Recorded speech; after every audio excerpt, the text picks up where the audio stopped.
they started blaring that music at 7 o'clock, you know.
This meeting of the Chadron City Council to order as of 6 p.m. and invite everybody present to join us in the Pledge of Allegiance. Oh, what? When did that happen? I pledge allegiance to the flag of the United States of America and to the republic for which it stands, one nation, under God, indivisible, with liberty and justice for all. It was that way last week. You just faced the wrong way. Oh, good. I guess we'll get that switched back around. I mean, Place. we can pledge allegiance to Nebraska. I don't think it's quite the same, though. We're the Oglala Nation. My people. As required by Section 84-1412, subsection 8 of the Nebraska statutes, notice is hereby given that a copy of the Open Meetings Act is posted for your examination on the wall inside the door to these city council chambers. May we have roll call, please? Miles Bannon. Present. Keith Crooklett. Here. Mark Werner. Aye. Cheryl Welch. Here. George Klein. Here. Move to approve the agenda as written. I'll second that. Seconded by Councilmember Welch. May we have roll call on the agenda, please? Bannon. Yes. Crooklett. Yes, ma'am. Werner. Aye. Welch. Yes. Klein. Yes. Move to approve the consent agenda. I'll second. On the consent agenda tonight, minutes for our previous city council meeting, a notice that representatives, staff members for Senator Ben Sass will be in Chadron, we're in Chadron today, excuse me, at the Dawes County Courthouse from 3 to 5. Some minutes from the LB 840 Community Development Citizen Advisory Review Committee, the Treasurer's Report and Water Report, Fire Department membership update, and a proclamation for Poppy Day, which was May 18th. Also, 2 special designated licenses were administratively approved for Wild's Bar and Grill for wedding receptions, both of them. May we have roll call on the consent agenda, please? Bannon. Yes. Crooklett. Yes, ma'am. Werner. Aye. Welch. Yes. Klein. Yes. I'd like to invite Deb Coddier, Executive Director of NNDC, forward for her monthly report and update. Quick report this month. I don't have a lot to add. I would bring to your attention that the leadership class is going to be graduating tomorrow, if you want to call it that. They have all fulfilled the requirements of the 8 sessions that we put together. Super good bunch this year. I say that every time, but this is really an exceptionally gelled group as a whole. So one thing I wanted to mention was their project continues, and I see it's even on your agenda tonight, to assist Capstone with kind of building out a new office space for their clients.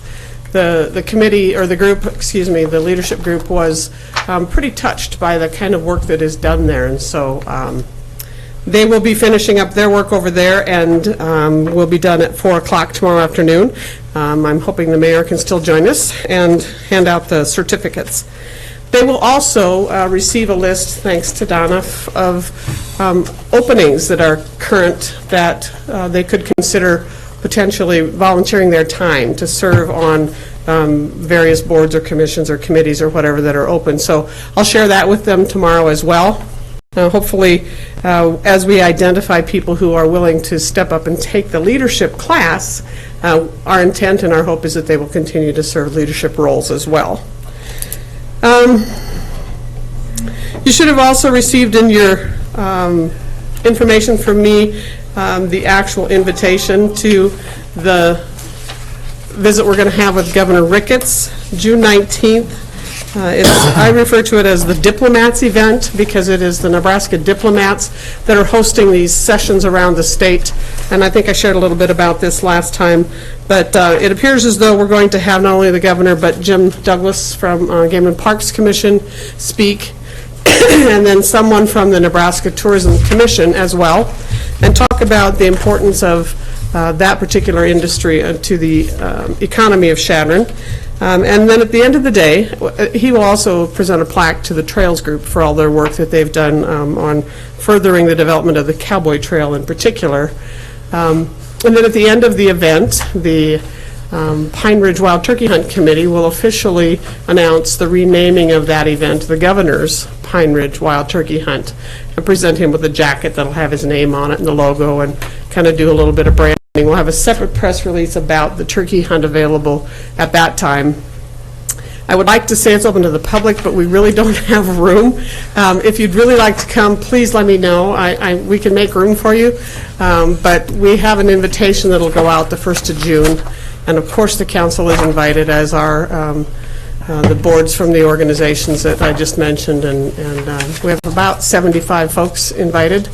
And that makes for a pretty decent crowd in the meeting room at the Holiday Inn Express. So Wednesday, June 19th from 11 to 1. Hope you can join us.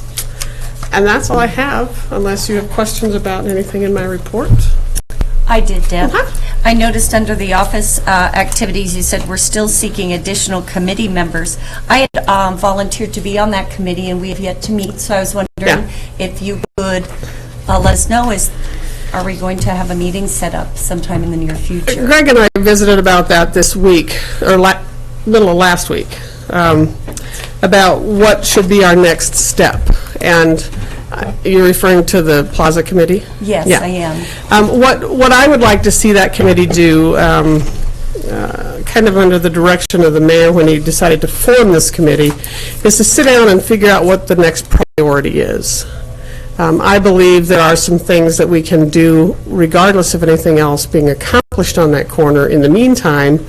However, we continue to have questions about, is it going to be ready to do this? Are we going to be able to have this there? Are we going to have bands on Bordeaux there? There's a number of questions and a number of discussions that are being held right now as it relates to that space and what we will do next. Obviously, to pull the committee together is just a matter of getting an email out. I was hoping that we'd had a few more folks maybe volunteer, but we haven't, so we will proceed with the list that we have. Yeah, I think that's important, because if we are having a discussion, the committee, I think a stronger outcome would be more people than just one or two talking. Absolutely, and I think, we've had 4 or 5 really dedicated members on that committee from day one. We want to make sure that they are included so we have some historical reference. Sure. But anyone else that's interested will make another plea again this evening.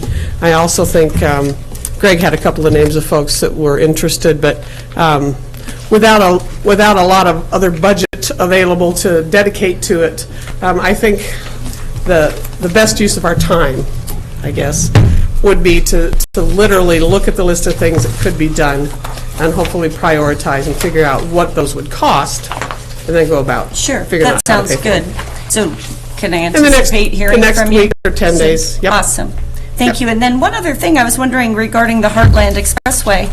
I know we continually have update on that and discussions. I was wondering, do they have discussions of improving public transportation, or is it simply an expansion of the road and so people can drive in their own cars? The Heartland Expressway Association, their goal and their mission purpose is entirely dedicated to paving the 4-lane divided highway from the Colorado border to the South Dakota border. That's how that organization was formed. We have not taken on the task of addressing any other transportation issues, whether it be mass transit or airline. When the Department of Transportation in Nebraska chose to divorce themselves from the Department of Aeronautics, or to join those two together, there may be some additional conversation at that point, but we have stayed true to the focus of paving highway. Okay, thank you. Trails, we'll talk trails at another time. Yes. Okay, That I was don't not- have any other questions. That was not for me then, Mark, that noise you made? Okay. You answered my question, who can attend the governor's meeting and when do we RSVP? But you already Yeah. said it's by Yes. invitation only. And that invitation will go out from my office on June 1. I didn't want to send it too early because then people forget, and then I have to call them anyway, unless Mark writes it on his hand. But, I just wanted to give you guys a heads up in case you can get it put on your calendar at this point. Thank you. Thank you, Deb. We have a meeting at night. All right. Introducing resolution number 2019-43 and move for its adoption. I'll second that. Resolution 2019-43 is a resolution to approve an application from Capstone for Ace and Keno Community Betterment Funds, and this also is in reference to those minutes that we had in our consent agenda from the LB 840 Community Development Citizen Advisory Review Committee. They met, discussed the applications. There were more applications, there were more dollars asked than available, and through their deliberation, made a recommendation to the City Council to approve a grant for Capstone. We'll also have resolutions for the RSVP program, Keep Chadron Beautiful, and Western Community Health Resources. We'll consider these resolutions one by one, but that is the background on these applications. Discussion from the council on the grant for Capstone. I appreciate that they had specific things that they're applying for. In this case, furniture for needed rooms. So thank you for that. I guess we should thank the committee for doing the hard work for us. Absolutely. I mean, this couldn't have been easy. Hard decisions to make. And I appreciate their presence in our community because as a teacher and a parent, I know there are a lot of kids out there, families who need this kind of support, and I'm glad they're here. We do have a representative from Capstone in the audience if you have any questions or comments for. Sure thing. Hey, would you like to join us at the podium and introduce yourself, and just for anybody familiar or for anybody watching or present who might not be familiar, just give us talk a little bit about Capstone, and then, like he said, kind of what that furniture that you're requesting for would go toward. Yeah. My name's Isabella Irish, and I'm the family advocate at Capstone. And what Capstone is a child advocacy center, and there are child advocacy centers around the nation. They're so that children who are a witness or a victim themselves of some sort of abuse can go and be forensically interviewed by someone trained to talk to children. And then law enforcement and Child Protective Services can observe the interview. And so the purpose is so that that interview doesn't have to happen more than once. Less trauma for the children is our focus. And then of course we want it to be a child-friendly atmosphere, which is where this new furniture and stuff comes into play. And I work with the family out in the waiting room to kind of get some services put into play as the family advocate. It can be counseling, it can be getting a list of renters in the area. It's just whatever they need to go on from the interview and be a healthy family to help the child go through this process. So whatever direction that may be. And some of the furniture we're doing, what we're asking for is like some chairs and some couches and stuff. We had limited furniture before because we didn't have as big of an area. And so we had some chairs and stuff, but now we have so much space because we moved into a new building that our furniture doesn't really match the space. And so we just want it to feel homey. We want them to feel welcome and safe and comfortable being there, because what they're going through is usually not comfortable. It's not a fun topic to go over, and so we have to try and make it feel as comfortable as we can. And we've sold some tiles and stuff to fundraise and kind of brighten up our spot, but we think some furniture, different colors and stuff like that can really, it can change it from, you know, maybe that sterile environment to something a little bit more home feeling. So that's kind of our goal. So. Is And we are this do people have to be referred to you, or if something happens, do they Yes. have to, do you call them? Yep, they have to be referred to us by the police or the Child Protective Services. And what actually happens is a report usually gets called into the hotline about some of the abuse, but sometimes it will go directly to law enforcement, and then they will refer to us. So that's how that works. But we are going to have an open house when we get everything said and done sometime in the summer. And once we have more of a time frame on it, we'll advertise, and everyone in the community is welcome to come. So and kind of see where we have transformed. But Do you have a site on your website, a list or something that people could check of items that you would welcome donations? I don't think we do. Right now we're doing a journal drive, and that's just for, because usually we ask for stuffed animals, but we saw that sometimes, the older youth that come to us, they don't really want to pick out a stuffed animal, so they'll leave without anything. And so we saw that some other child advocacy centers have been doing this journal drive or notebook drive, and we've had some kids or some older youth pick out some of those journals and stuff, and they can write about what they're going through and stuff like that. But that's usually what we ask for. Great, that would be nice to have listed on your site. Yeah, because there would be plenty of people, I think, who would. I'll definitely value talk that. to the director and everything and see if we can do that. So Thank you. yeah. Any other questions? Thank you so much. Thank you. Thank you for letting me speak and for looking at our application and everything. Any further discussion from the council? May we have roll call on Resolution 2019-43? Bannon. Yes. Crowfoot. Yes, ma'am. Werner. Okay. Welch. Yes. Klein. Yes. Introducing resolution number 2019-44 and move for its adoption. I'll second that.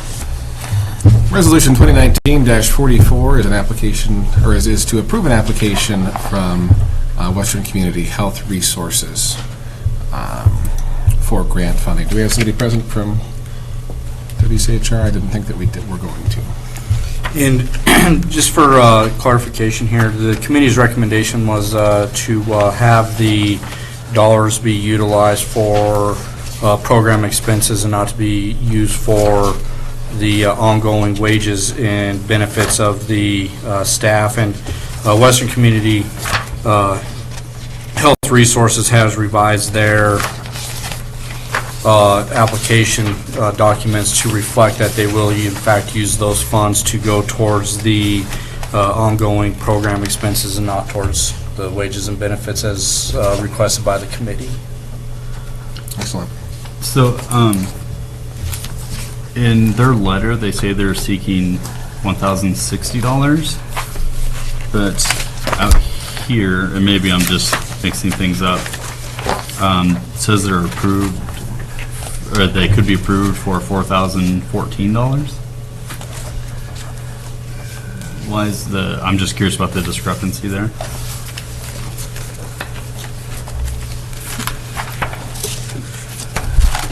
Do you want me to respond to that, Greg? Because wasn't that just the balance, that the $14,800 that was left, And or that was in the fund? if you look at, and I think I know where you're going, Keith, this is if you actually look at page 1, the amount of requests for grant was $7,265 on page 1. I'm not sure, and that is a question that we could follow up with them. But when you look at their balance sheet and the request, it was for the $7,282. The reason that the committee is recommending an award of only $4,014 is that is the balance remaining based off of the award recommendations for the other three, for the full amounts for those other three organizations. So. Okay. I just thought it was interesting that in their letter, they state that they only need $1,060 for their annual budget to complete their annual budget, but then they're requesting such a higher amount. So I was just wondering where that extra money is going to go if they are not using it for operating expenses, if their actual program only needs that extra $1,000.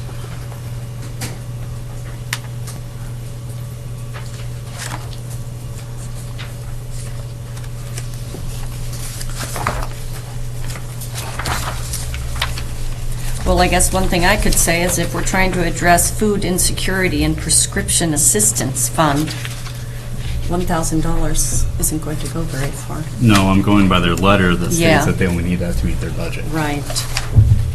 I wonder if that's only, I think, one of the programs. That looks like it's specifically for the commodity food support program. Yeah, 'cause there are two different programs. and that's what they have on the page one, is that this is for commodity supplemental food program, and then the prescription assistance, specifically for Dawes County. They note here that they cover a fairly wide area, but they have funding for other areas, but this is for Dawes County in particular, where they don't have another funding partner for that. Yes, this is one of those things it's difficult because it is very charitable, nice, but I guess I'm not seeing exactly what it goes to and what accountability there is for that grant. So is it going directly into the prescription assistance and the food supplemental program, or are they buying food and providing direct prescription assistance, or what is that money actually going to?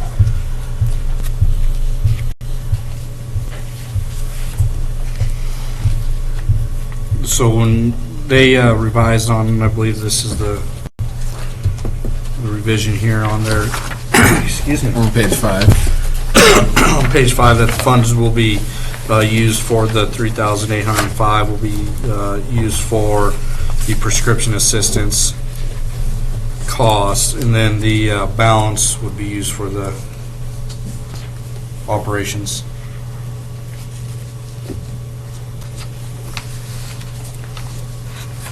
Operations are the community betterment funds.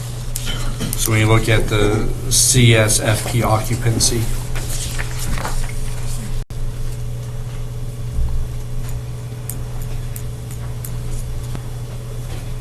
so the sum of those two add up to the total request of that $7,252. And then just based on our awarding a smaller amount, then it's on them to allocate the amount of money between those two programs as they see fit. Correct, and then if council chooses to make the recommendation, they'll have to still supply an end-of-year accountability that shows where the dollars went to and how they actually met their specific program needs and. But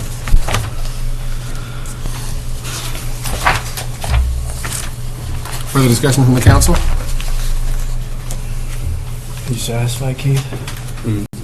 you know, Barely. if council wishes to get more information on this one, we can. I would like more Sure. information myself. I feel it's a little mixed up, and You want to see something with a specific 4,014? yeah, I want to see specifically what they're going to spend that Okay. money on. So you want to make a motion to table this? Yeah, so I'd like to move to table this till the next meeting to gather more information. Do we have a second? I'll second. May we have roll call on the motion to table? Bannon, No. Crowfoot, Yes, ma'am. Werner, Yes. Welch, No. Klein. Yes. Consider it tabled till the next meeting. We'll have it. Thank you. It's the first meeting in June. 3 June.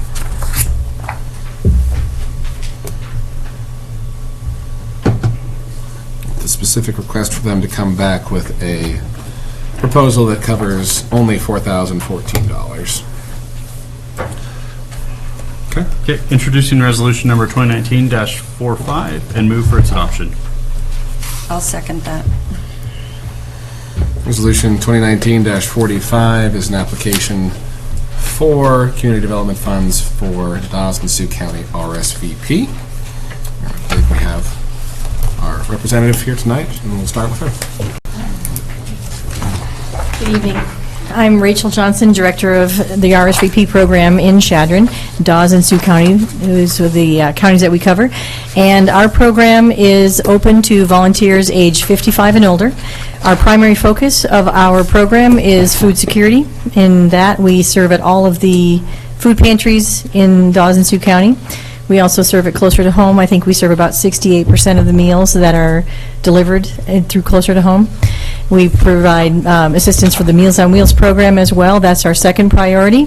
And then our next priority is the disaster preparation. So we have a volunteer reception center that we've been working on to help train people here to prepare in the event of a disaster, to welcome spontaneous volunteers and put them into service here in our communities if it was necessary. And then our fourth priority is to address any community needs, and we have substantial community needs. We have volunteers who also serve at the Fur Trade Days, the Dawes County Fair, the museum, both here and in Crawford, the list is so long, the Art Center. Pretty much any 501c3 is eligible to become one of our partners, and we will do our best to provide volunteers to them wherever possible. One of the most significant things that we've done of late is the Feed a Hungry Senior Program, where it was identified by the 60-plus Club and the Senior Center here in town that there's a substantial gap in funding for people who need Meals on Wheels or a meal at the Senior Center, and there are no other funds that are available, and so we've undertaken with them, myself personally as a volunteer in that activity, but as the program as a whole, my volunteers are also very active, and we're doing a lot to bring light to that issue. Further questions or discussion from the council? I brought this up before when like in February when we were discussing grant funds. I don't really like the idea of providing funding just for operational expenses. I don't find there's much accountability there. I would prefer to see a project or some sort of breakdown to know why those funds are there and why they're. For most grants, if you're applying, if you just said operational expenses, people wouldn't grant it. Entities wouldn't grant it. You would have to have specifics to show them why you need that money for whatever program or whatever event or obstacle that you need that money for. So I'm a little concerned about being for operational expenses. May I address part of that? Yeah, absolutely. The Retired and Senior Volunteer Program is a national service program as part of the Senior Corps organization, and that is something that's run by the Corporation for National and Community Service, which is a federal agency, and it is to empower and support volunteerism through the country. As part of our grant requirement, we are required to show local support, and particularly from our cities and our local organizations. As an entity, we do a lot of fundraising, we do a booster campaign and a number of other activities, but we can't cover the entire amount through those activities. So it's really twofold. It's the need for, in order to receive the other 70% of that grant money coming into this area, we have to show the support of our local businesses and our community, but also our cities. It's designed that way in order to show that it's not just the federal government that cares about this, but the local government as well.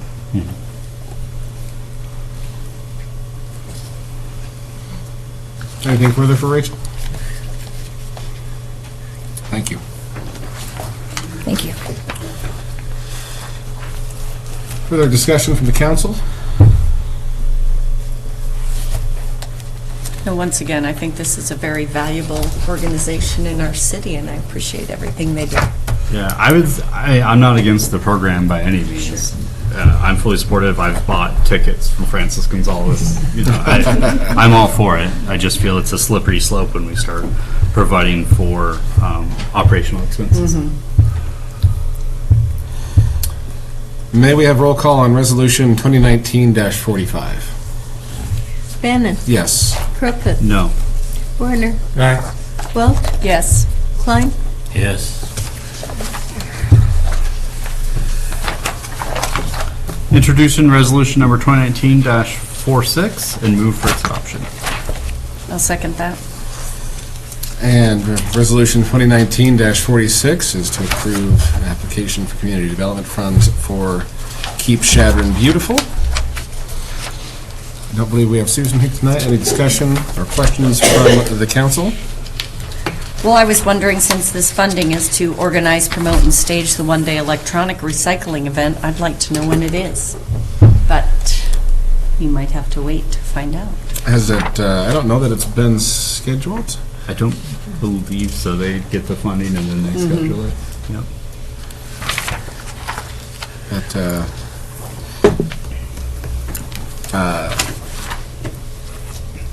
when it does come around, we will, of course, do our best to share the word. Right, because it's very important for people to responsibly dispose of their electronics, so.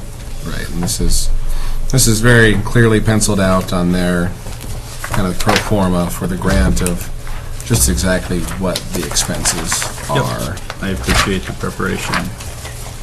There's the major expense being the Nebraska Department of Environmental Quality expense of $4,500. Any further discussion on Resolution 2019-46? Hearing none, may we have roll call, please? Bannon. Yes. Crowfoot. Yes, ma'am. Werner. Aye. Welch. Yes. Klein. Yes. Moving forward on our agenda tonight, it's that time of year again for the Library Annual Report. I'd like to welcome Rosella Tesh, Director of the Chadron Public Library, to discuss what's been going on. Mr. Mayor and council members, thank you and good evening. We have a PowerPoint presentation. So this is our annual report for the fiscal year 2017-18. We will start with the major highlights for the year.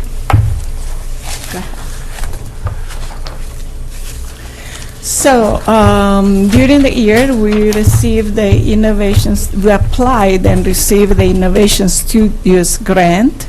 It's a grant from the Nebraska Library Commission and will permit us to bring lots of electronic machineries to let the people of Chadron and the students of Chadron to experiment the STEM activities. We also applied and received the mini grant. The mini grant of Innovation Studios is $1,000 and will permit us to hire a part-time person to help us to run the studio. Tomorrow I will go down to Lincoln with 2 other employees and we will be trained on the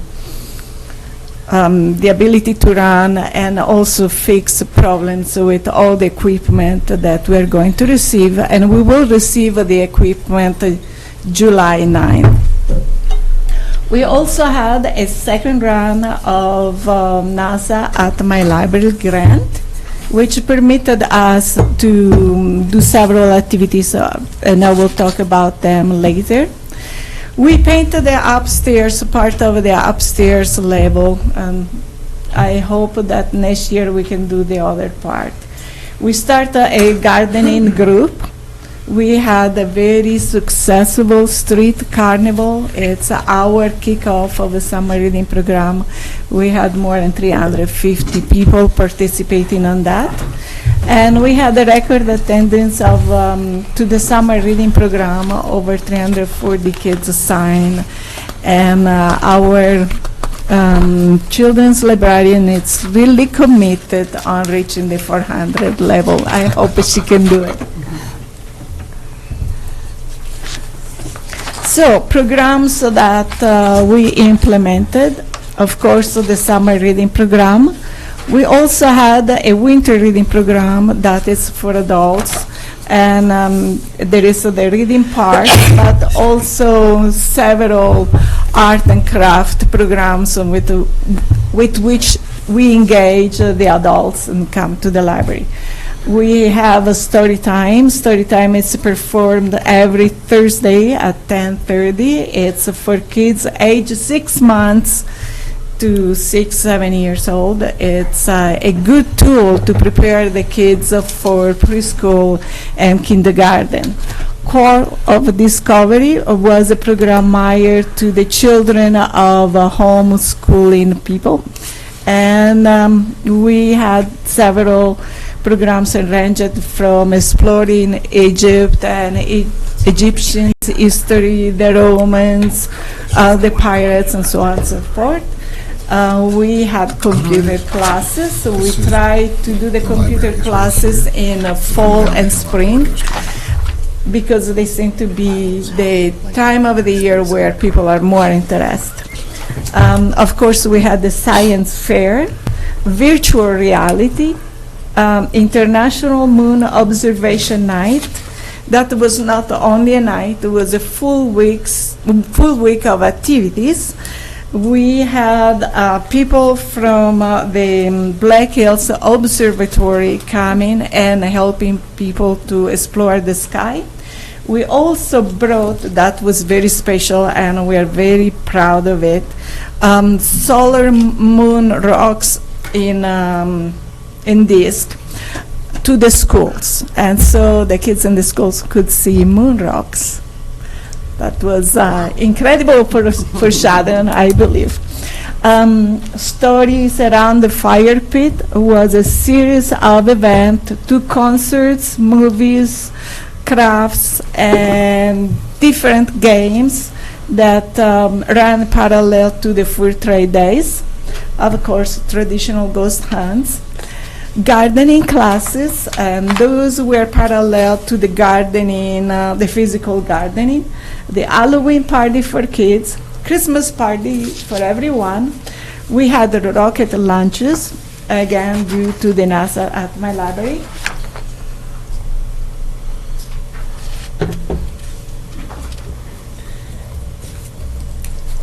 Easter egg hunt for the itty-bitty ones. Events for the state fly-in, a ukulele concert thanks to Don Folk, rock painting was very much in fashion last summer, and another visit, Patricia Crane from Nevada came and presented her book, Casino Sideman.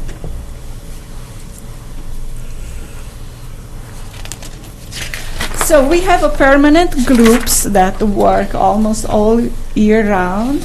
Our book club, it's in its 14 years, continuous. Craft clubs, it's already 3 years. Gaming club, it's for kids, and we encourage them to leave a little bit of the computers to play in board games. Gardening club, of course, you can see the fruits of our labor and one of our participants. Yoga has been going on for over 15 years, and Lego Club, it's one of the favorites of the middle schoolers. Through the Innovation Studios, we are going to bring the Lego robotics, so we are very, very excited. We have several services. We do faxes, interlibrary loans, homebound service. We go twice a month to visit those that cannot come to the library. And I take the occasion again to tell those who watch tonight, if you have somebody or if you are yourself in need of that service, call the library. We service in the city limits. And then we have photocopy services for people. Technology. Before I start with the list of our technology, I want to stress out how important it is, the technology at the library. We have people that come to look for jobs through our computers, to file for unemployment, to research for diseases, to stay in touch with loved one. We have started to proctor exams. More people take classes from home on other colleges. More there is this need, and we have seen an increase in this service. And of course, people, they use also computers for recreational purposes. So to be able to provide for all those demands, we have 13 standalone for tablets, 3 laptops, a scanner. You won't believe how much we use that scanner, especially during tax seasons, because people photocopy and then send their documents. 3D printer. People have started to print useful everyday life things, from electric little boxes for home projects to even cups for dishwashers. The screen and projectors are rented out for clubs and groups that want to have discussions. Virtual reality is becoming a huge thing, especially in colleges and college libraries. Many classes, like in architecture and medicine, now they're done with virtual reality. We have our machinery so that our kids can become familiar with that technology and not being, set back when they go to college because they don't know how to use it or they are not familiar. I really encourage also grown-up to come and explore. We have it every other Tuesday at 4.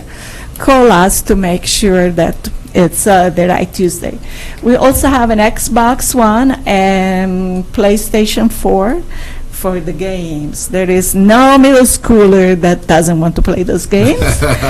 And also the Wi-Fi connection. And that is vital also for people that come here for many different reasons. From every continent. We have people from Australia, from South Africa, from Europe, from South America that come to visit this part of the country, and they use Wi-Fi and even our computers to book hotels, to find itineraries, even to buy and prepare their own airplane tickets. We are, of course, on social media. Follow us on Facebook and Instagram. We put lots of pictures there and posters. We have a website, the www.chadronpubliclibrary.com. Our electronic databases, beside what the Nebraska Library Commission offers, are Britannica Online, the Rosetta Stone, Flipster, and A to Z Road Warrior. If you are this summer outside of the United States and you have access to a computer, use that database. It has telephone numbers, addresses of hotels, of restaurants, maps. I will tell you what to do socially and not what to do so that you are okay. Okay, little bit of numbers. Last year we had 3,812 card holders and 74,081 visits, 2,890 reference questions, 9,480 uses of our technology. The program attendance for adults was 1,454. The one for young adults, 3,104, and 55,265 total checkouts. Library holdings, we have 35,986 printed material. We belong to the Overdrive Consortium, and so we share 25,629 titles. We have in the library 2,595 videos, fiction and non-fiction, 169 audiobooks and musical CDs, and 71 serials. So where we go from here? Well, the innovation studios and some of the machinery is listed there. We will bring laser cutting, embroidering, Lego robotic, and 3D printing, and we hope that everybody will enjoy it. And this is my presentation, and if you have any questions. Questions, discussion from the council? I just wanted a quick question. Where is the library garden? Do you know where is the annex? Yes? Okay. In the back of the annex, there is a little bit of land. We are already clearing it up.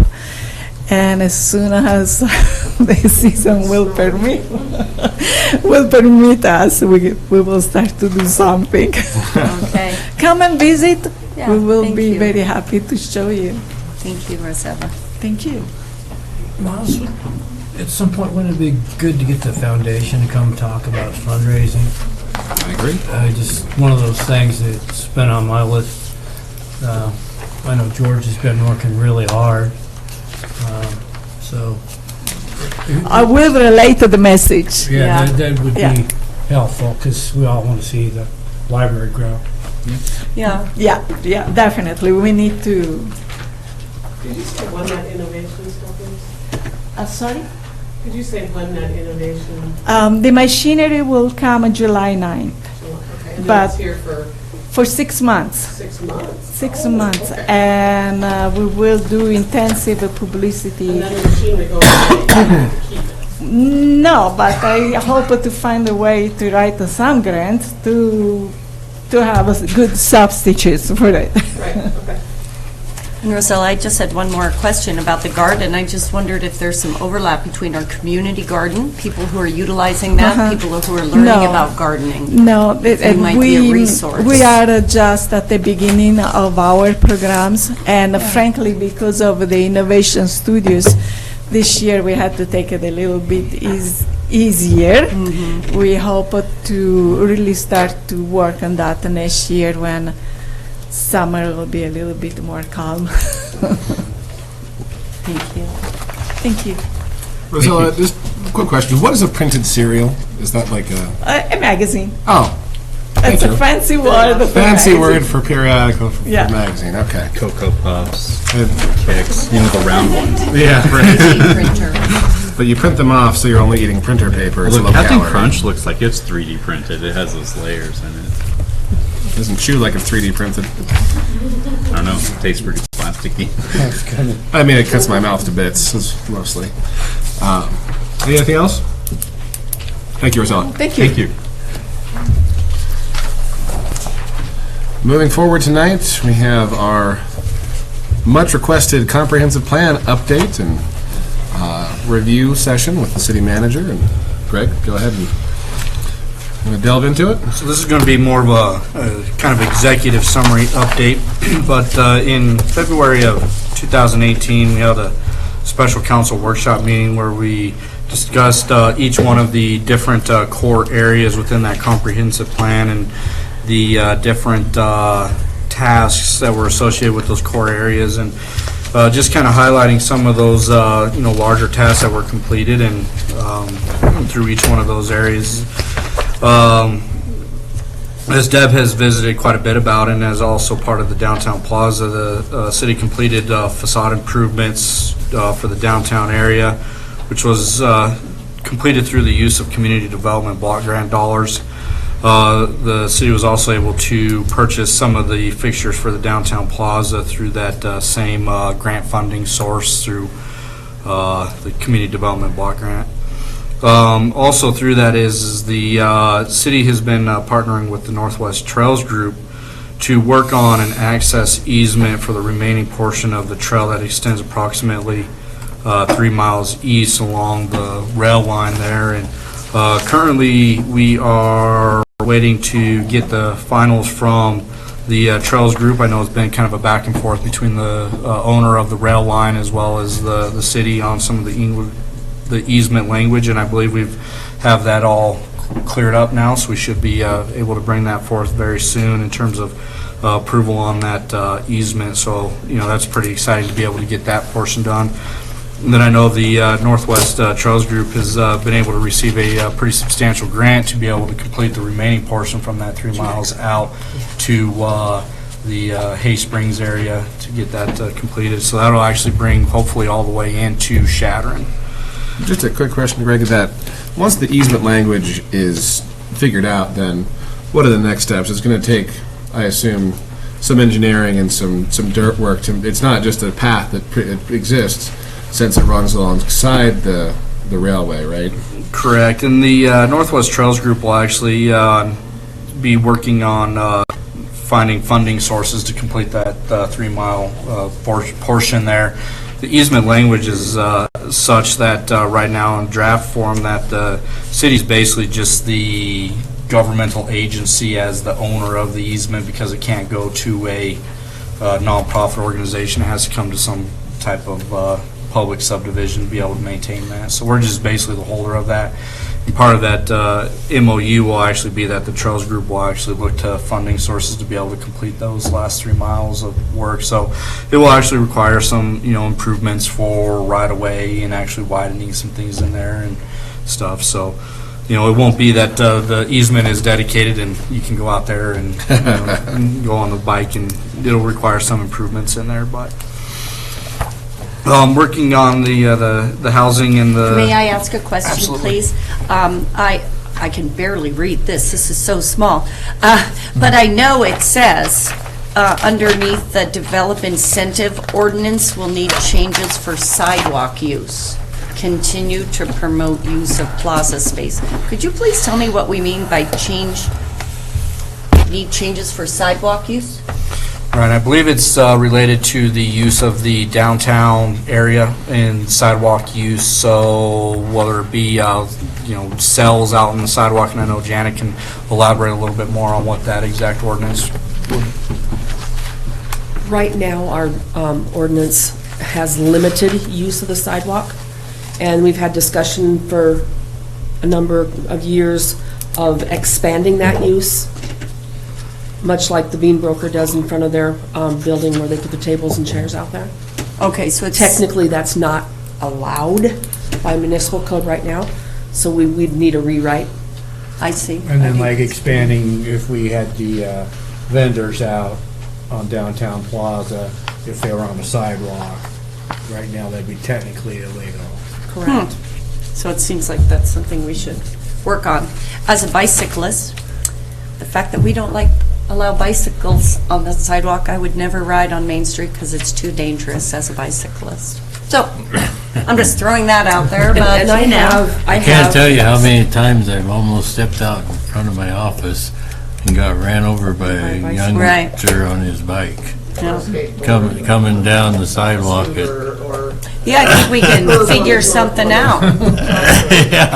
Yeah. Rid all those pesky So there's a reason for that, Cheryl. No, I understand. No, I completely understand. We don't want you to be wiped out, and I don't want my kid to be killed. So we'll figure that out. I have think some drafts of what other communities allow on their sidewalks and how Yeah. they use them. But as you know, there's always so much going on, and this one's been put on the back burner. Right. So it's not lost. Interesting. It's Right. on the back burner. Thank you. And then under the housing and neighborhoods section, that the city has been able to complete a housing study that identified multiple needs within the community. And you know, in the previous council meeting, we discussed some of the work that High Plains is going to be doing through some HUD dollars that they're hopefully going to be receiving to be able to do 2 additional housing units within the city. So that's some work that has been completed, as well as some private duplexes on some infill lots that have also been constructed. And then as part of the housing and neighborhoods component to ensure adequate infrastructure and development areas, we completed just this couple months ago the completion of the subdivision improvement agreement, as well as we completed our water system master plan, which identified the needs throughout the entire city on infrastructure that needs upgraded to not only sustain our current development, but also sustain future development areas and how that is prioritized. So we were able to complete that master study as well. Then under the parks and open space and natural environment, plan and implement improvements to the ball field complexes. Through the LB 840 program, we were able to work with a lot of the users out there for a new scoreboard, as well as updates to the sprinkler system and new fences at Legion and Shumway. And it's been really great to be able to work with those other organizations to be able to get a lot of those improvements done out there through the LB 840, and being able to have those organizations come together to be able to provide a lot of that funding that is short, that we're able to provide in that LB 840. So it's a great partnership there. In the infrastructure, capital improvements and community facilities, under the upgrade to the municipal airport, we've been able to complete a new taxiway, as well as a new hangar that's being completed now. And we're going to continue to work with the state on funding the remaining AIP eligible projects, which would include a new wildlife fence around the airport, which is going to be the next priority within the AIP funding mechanism. And then, under that same category, as mentioned earlier, we were able to complete the water system master plan, which identified quite a bit of need within the community for water infrastructure upgrades. Understatement. Quite a bit. And wouldn't the discussion within PPD concerning, just exploring the options with community solar go under the encourage energy efficient improvements in community facilities? I'd like to say, as a walker, I think that the lighting and sidewalk through Memorial Park is fabulous, absolutely fabulous, and I'd like to see more of that. I think that's the way to go when we look at the carbon footprint of our community. So I really appreciate that and encouraging the trails. So.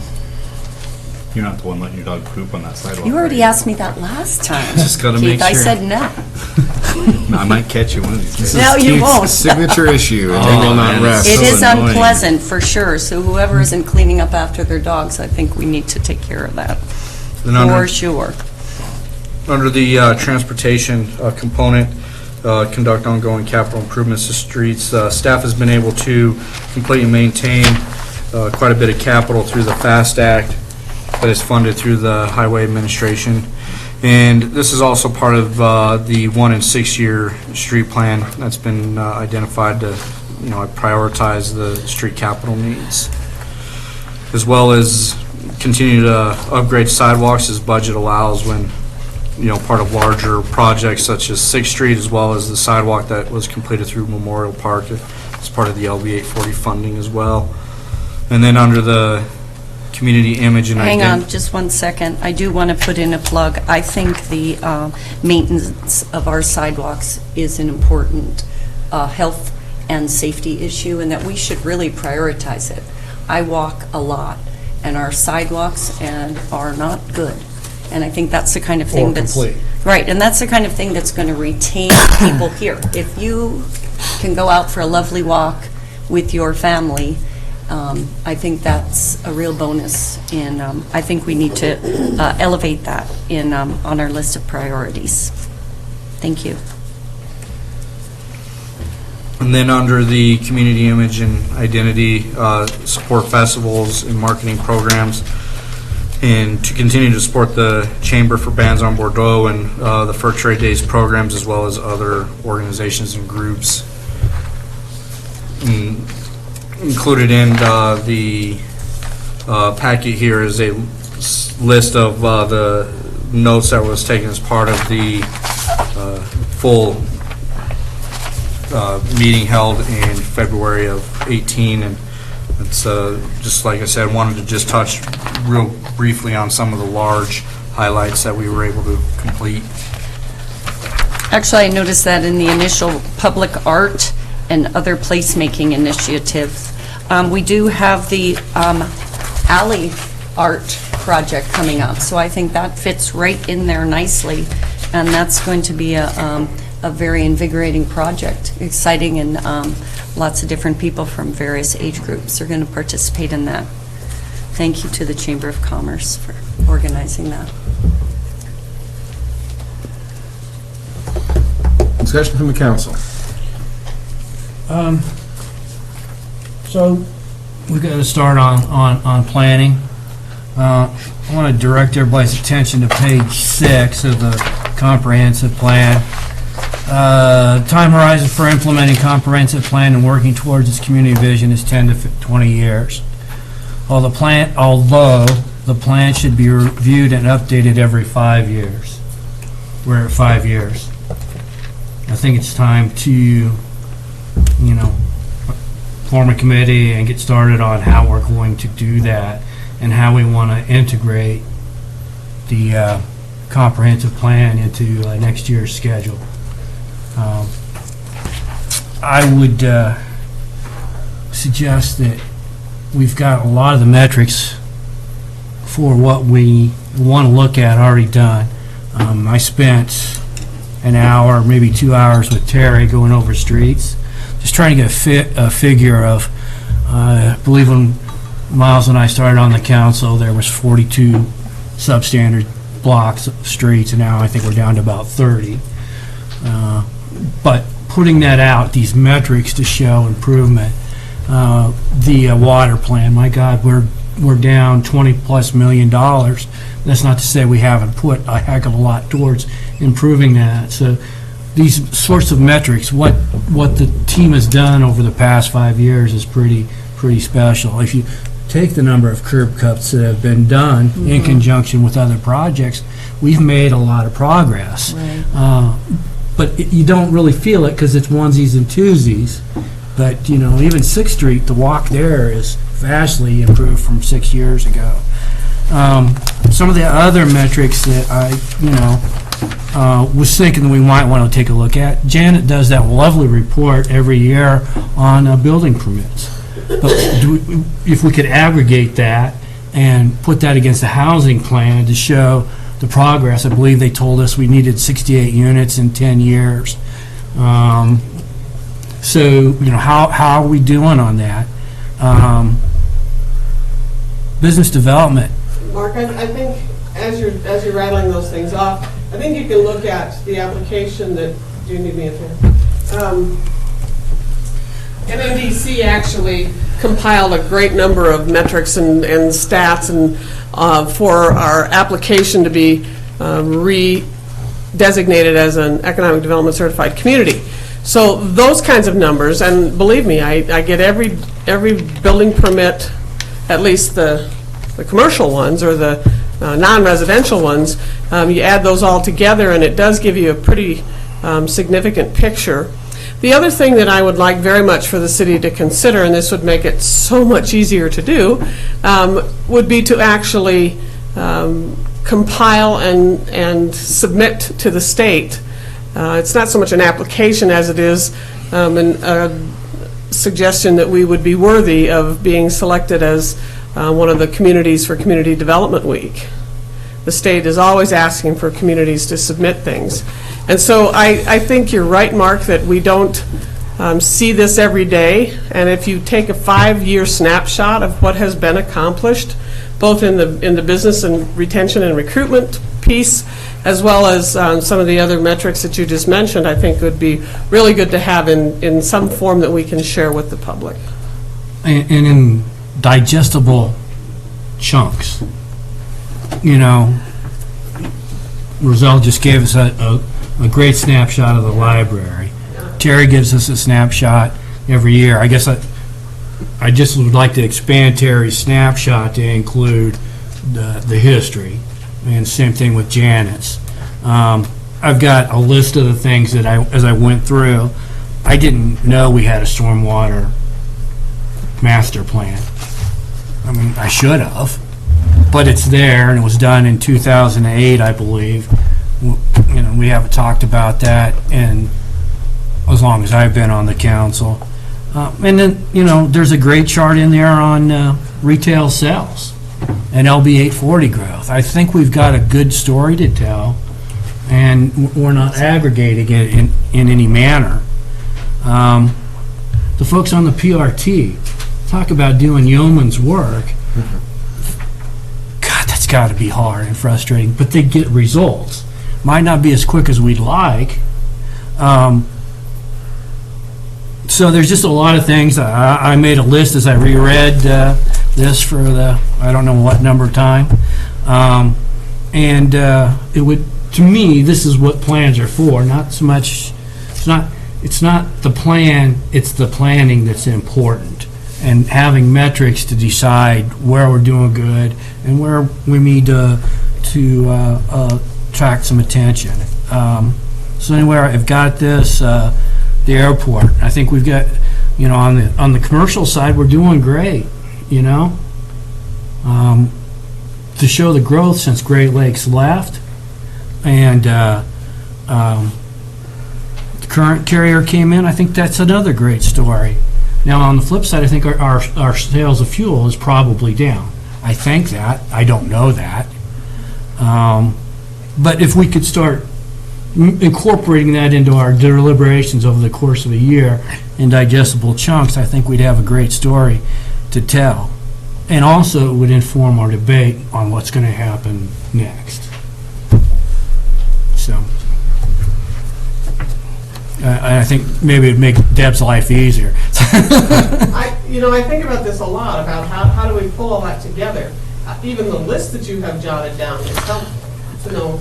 Well, and- what all things do we need to, And, well, I guess the other thing something that Miles and I talked about last December is a lot of the bigger cities do a State of the City speech. And if this is the kind of stuff that would, feed a State of the City speech that, we are making progress. We've got a great community, and counting the number of facades that were done on that $400,000 grant, and that was huge. It looks so much better. The blocks that we paid for on the Highway 20 project, I mean, my God. The On First huge- Street and Main Street blocks that Yeah. got us to that, yeah. Yeah, I mean, so we've made a lot of progress. And there are things on the margins that we can improve and change priorities. I mean, sidewalks, trails, maybe there's a way we can look at that, but maybe not. Let's be informed in our decision-making and think long-term, not short-term. You want to talk about an area that's come up lacking in the past, 5 years, is we haven't really made any progress at all on getting more sidewalk out on West Highway 20.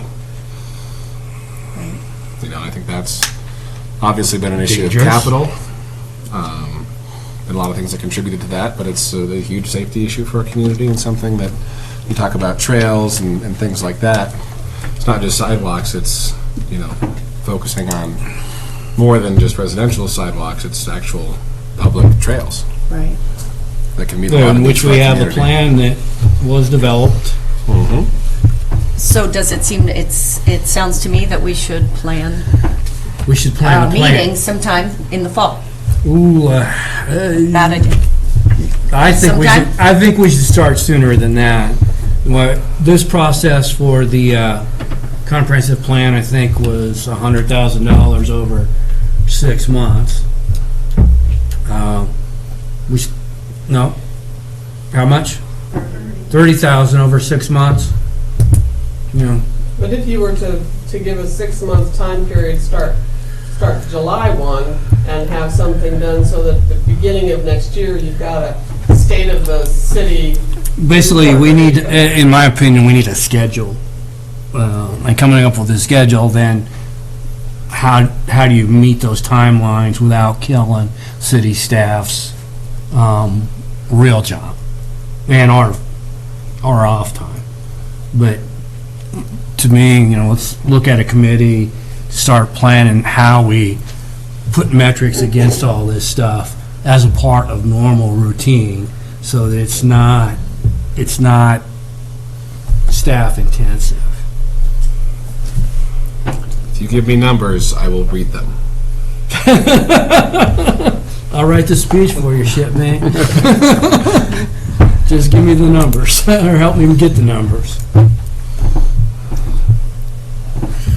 I know if we're looking at the 5-year update and we're looking at that, 30,000, I think what we would have to do is, while we could start the process of developing a schedule, we would have to, when we get into this next discussion here, we'll have to look at how that will fit in dollar-wise, because I know this year we don't have the 30K. I don't think we need to bring in anybody. I mean, you've got the veterans on the staff that were here the last time.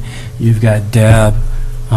You've got a lot of community members that put in a lot of hard work.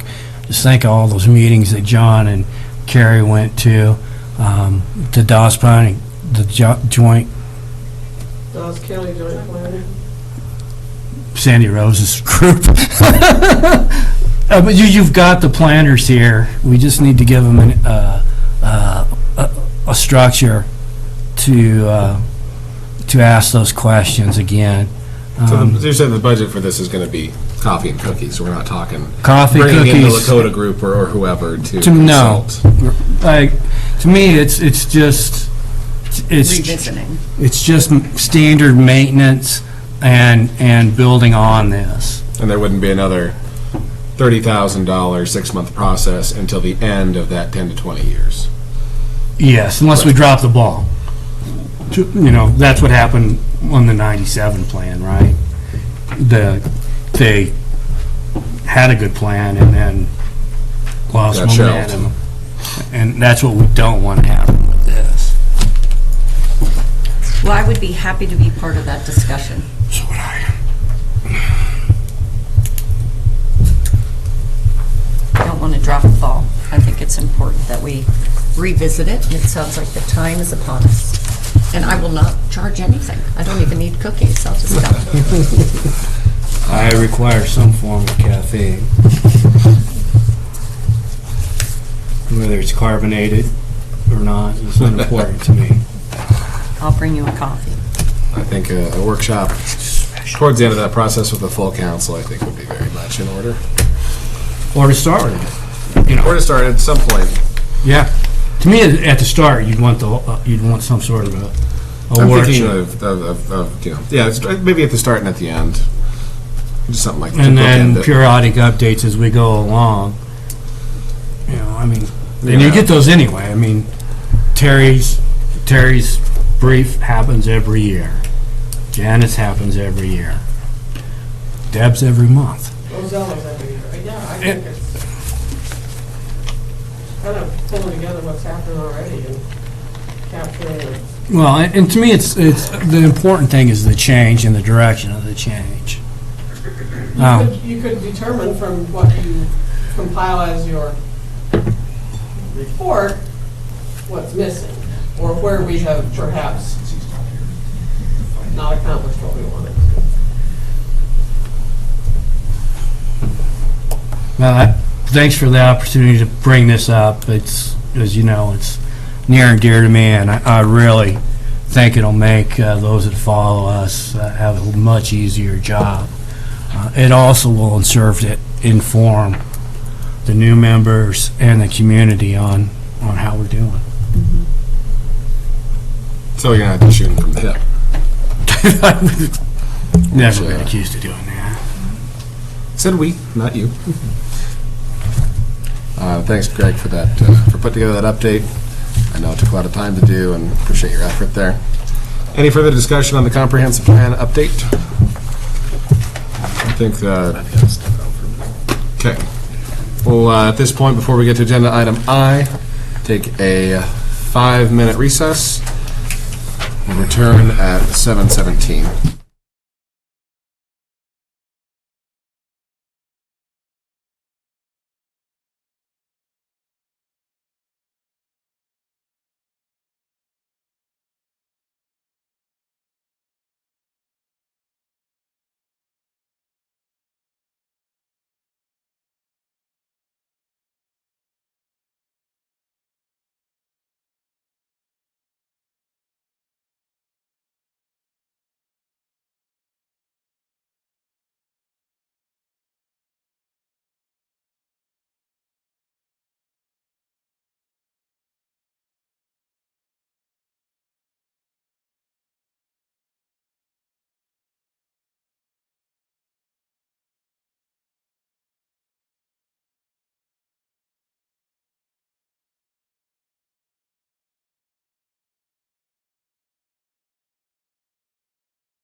We're good. We didn't have the mic going. Are the you mics ready? always on? Okay.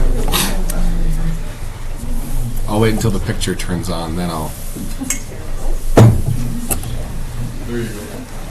All right, we will resume the city council meeting as of 7:17 p.m. Shortest recess we've ever taken. Moving forward, agenda item I tonight, budget presentation for fiscal year 2019-2020. And for that, we turn to our city manager. I'll wait for, oh, there it is. So, this is a budget summary to provide council kind of an understanding of where we are, and these numbers are very preliminary right now, and this is to allow for discussion in terms of what we do to move forward and get to that balanced budget. So just want to remind folks that these are, right now very preliminary. We're still waiting on some more definitive numbers in terms of revenues as well as some of our expenses as well, but I think this gives a little bit of a snapshot into what we are looking at for the 1920 fiscal year. So to kind of jump in, what we're going to be discussing here is just a review of the city fund structure. That way, for folks that don't know exactly how the city is set up financially, we will run through a little bit of that, a review of the outline of the budget philosophy and what our goals are for this next fiscal year's review of the preliminary revenue projections, a review of preliminary expenditure projections, and review of major changes from the fiscal year 18-19 that we're currently in, and then open up for some council discussion on priorities and where we want to look at moving forward. So just kind of running through briefly on the city's fund structure. The city is broken up into governmental funds, which are generally used to account for tax-supported activities. The city has 16 individual governmental funds, and of those, 6 are major funds, which includes the general fund, the ambulance fund, the street fund, grant funds, the debt service fund, and the aquatic center debt service fund. The city has then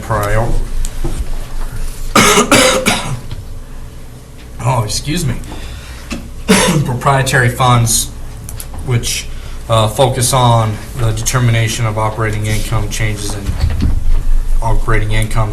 in net assets and financial position and cash flows. The city has 2 proprietary funds, which are the enterprise fund, which is our water and wastewater funds, as well as our internal service fund, which is the health side fund. And then we also have fiduciary funds, which are funds that are held in trust and which therefore cannot be used to support the government's own programs. And the city has one, which is a 150th anniversary celebration. And we included in here a fund structure that shows the different governmental funds, proprietary funds, as well as the fiduciary funds. And then we have under that the different fund structures: the general fund and the departments covered within the general fund, the other major funds within the governmental funds, and then the minor funds, as well as the enterprise and internal service funds, and then the 150th CE. So within each one of those funds, they can be broken down into the revenues, as well as broken down on the expenditure side into personnel expenses, operating expenses, expendable materials, and capital outlay. And for what we're going to be discussing this evening, we're focusing on the major funds, the general fund, the streets fund, the water and wastewater fund as the primary funds for discussion. That way we're not diving into all of the smaller funds, which are the BID, the economic development, LB 840, those types of funds. We're just focusing primarily on those large Could you funds. repeat that for me? I just want to start. The funds, you mean? The funds that we're The just four that you focusing, listed. we're focusing primarily on the general fund, the streets fund, the water, and the wastewater. Okay, thank you. So going into this next fiscal year, our budget philosophy and goals are to continue to stabilize the financial position of the city.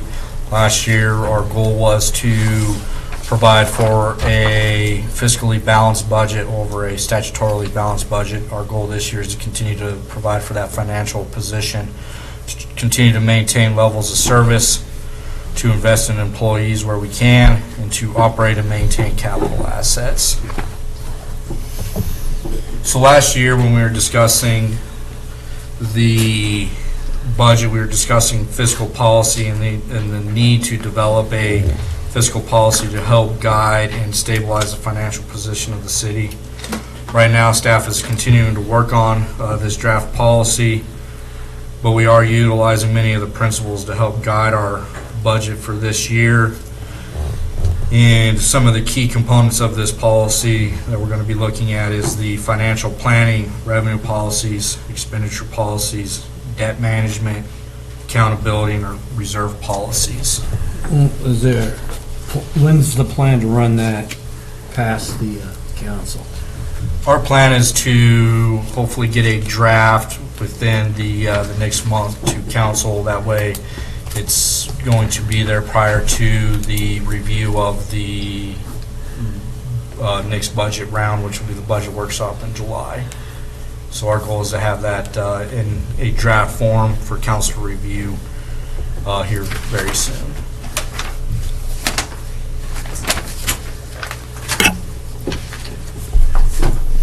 So when we look at our levels of service, and we define what our expectations are, we ask the question, can we continue to provide the same level of service with our current resources? And what are the long-term impacts on the deferred capital and efficiencies within each department? Then when we look at our employee investment, when we look at the numbers for each of the major funds right now, we are looking at the 3% increase. But again, this is just a starting point to see what opportunities we have to be able to provide for employee investment. And we're going to continue to evaluate. Before we leave that one, Greg, when will we see Jeanette's updated spreadsheet on personnel? That was fantastic. That was yours? Oh, that big one? Yeah. Oh. The next version, 1.2? With the breakdown between the health and all of those between the Versus departments. inflation. It was... We can get that Yeah. I'll pretty well put it to the top of the list. It just showed me a lot about the changes year by year, and then when you put it against inflation, you know, it tells a nice story.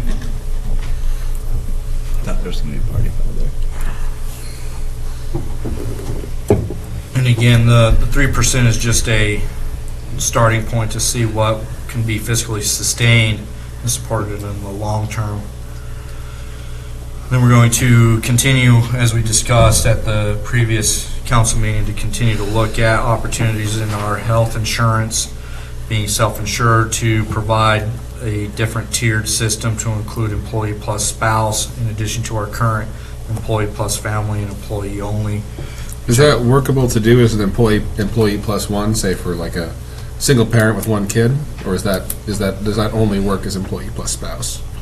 And I'll have to follow up with Bev on exactly the employee plus one. I mean, I hate to open. Does Nebraska have civil unions? They can get married, John, or Mark. They can get married in Nebraska? That's everywhere. Obergefell. No, but I think you're talking Yeah. about two people talking who about- aren't officially married, but Yeah. they've been together. Oh, you're talking common marriage. law. Common law. Well, and that's, I'm opening up a discussion that I really don't know the answer. We've got, Whether unmarried individuals can be claimed on health insurance coverage. yeah, I mean, Marital status not involved, just. yeah, I mean, Yeah. essentially common law, What are the standards for, Yeah. is I it, mean, if you have a stepchild, does that count? Can you add a stepchild? Can you I add, think stepchild's for sure, but I don't know. what if, Yeah, I just, But if you've been sharing a household for over 7 years, that tends to be the mark. But I don't know what it is. State to state, yeah. Yeah. I can follow up on that question. And then when we look at open positions, we're going to have to continue to evaluate open positions in the Public Safety Department to be able to fund future collective bargaining agreement costs. So when we look at our market survey breakdown for, and this is 18-19, this does not account for 19-20 fiscal year, this is where we are at currently. We look at the number of positions within the city, this is 31, this is not the total number of FTE, this is just, again, positions or job classifications, and we exclude the three classifications which are covered by a collective bargaining agreement. Right now, we are, when we look at the percent minimum comparability, we have 8 positions that are at 0 to 2. We have 3 positions that are within 2 to 5, 2 positions that are within 5 to 8, 3 positions that are within 8 to 10. We have 9 positions that are within 10 to 15, 4 positions that are within 15 to 20, and 2 positions that are within 20 to 30. So it gives a breakdown in terms of where that market rate is, and then we look at the next side on the comparability. We look at how that percentage is. 26% of the job classifications are within the 0 to 2% minimum comparability, which is by the Commission of Industrial Relations is the threshold before changes to base wages are required. And again, this percentage and breakdown is excluding those 3 classifications that are covered by a CBA.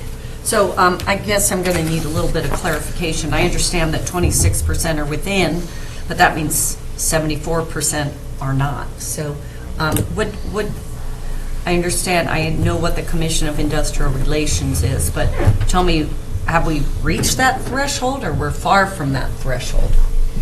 So they look at it as a job classification specific. So they look at each job classification and they look at the comparability when we look at the array. So the array is essentially 7 cities that are like in nature to the city of Chadron. Right, I understand. And when they look at that, they look at it on a job-specific basis. So 26% of our job classifications meet the minimum threshold for base wages for comparability, and you are correct, 74% of those are outside of that. Rich, right, which is problematic, I think. and are you saying then that, like, what's the recourse then, or? No, so that seems to me something we have to address.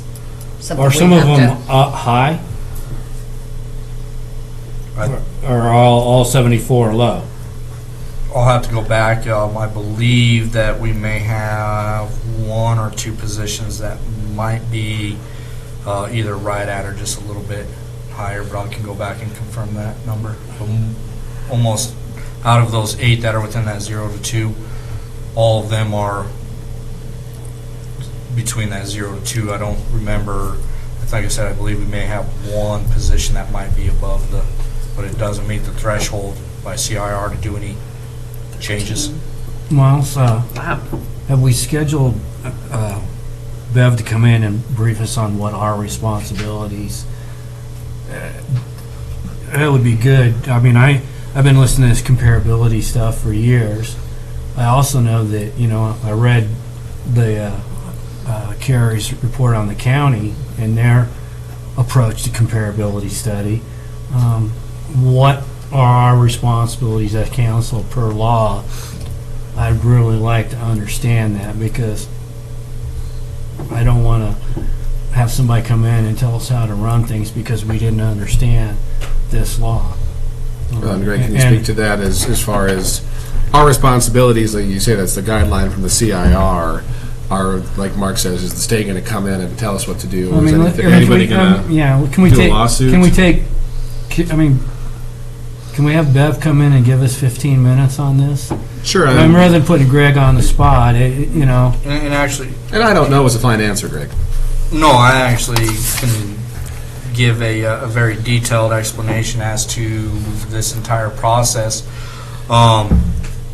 Essentially, at this point, as we understand and why we're excluding those three job classifications from this discussion here, is it really depends on what the CCEA, as the employee organization, wishes to do at really basically what it amounts to. And if the discussion is had and the CCA chooses to file in the CIR, then it's a different discussion than we're having this evening. So it really is entirely up to what the CCA as an employee organization wishes to do on that in terms of how the next recourse in terms of this market breakdown is then handled.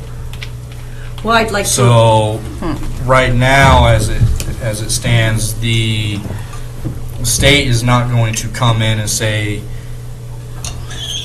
pay everybody up to the comparability on the base wages unless the grievance is filed. And at that point, then you go through that process and you then, have to look at the whole comparability study, wages, benefits, how that all plays out in terms of the 98% comparability requirement.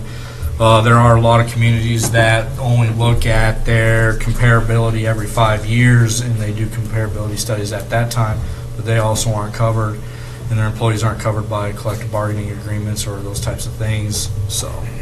Right. Well, I guess I'm going to just challenge when you said it's up to them. I think it's also up to us to do the right thing for our employees. And when I'm looking at 15 people who are under our employee are 10 to 35% below the comparability, that troubles me. And I think we should examine what we can do to chip away at that, because for a person to wait 5 years when they're paid 30% less of someone else is a long time to wait. And part of this too is comparability is slippery because it's going to change every year. Right. We start paying one job classification comparability, then that shifts up comparability. Now suddenly McCook is out of comparability, so McCook raises their wages. It's an ever upward spiral Right. that we're always going to be chasing. By going into comparability, you're raising comparability for everybody. George? That's right. It's a never-ending thing, and if you start being too free with it, you're going to be in terrible shape. You're going to have to cut staff to fund what's left. Mm-hmm. Right. That is a So I'd be challenge. very careful with that stuff. But by the same token, we do need to find a balance as well. Right, that's, I guess, what I'd advocate, try and find that balance. So, thank you. But I think it's important as we then talk, some of the numbers here, that, we are looking at how do we continue to provide employee incentives as well as, wage incentives to try and get us closer towards the norm within this market rate breakdown.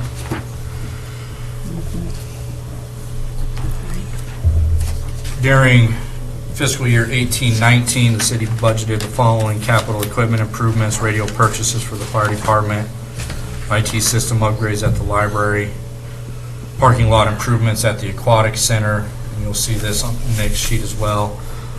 Wilson Park improvements, street improvements for the 1 and 6 year plan, the airport hangar, mower equipment, meter reading, and phonetic headset upgrades at the water and wastewater, as well as the west tank improvements and the headworks updates at the wastewater treatment plant. So those were identified as the needed capital upgrades for fiscal year 18-19. Currently, we have completed or are in the process of completing everything except for the parking lot improvements at the aquatic center, and we're evaluating what the options are for next fiscal year in terms of the rehabilitation and working with the school on what we're going to do with that commitment as part of our IGA with the school district. So that's still, as you see when we look at this next slide here, what has been identified for capital asset needs. May I just ask you, what is Opal Mooser?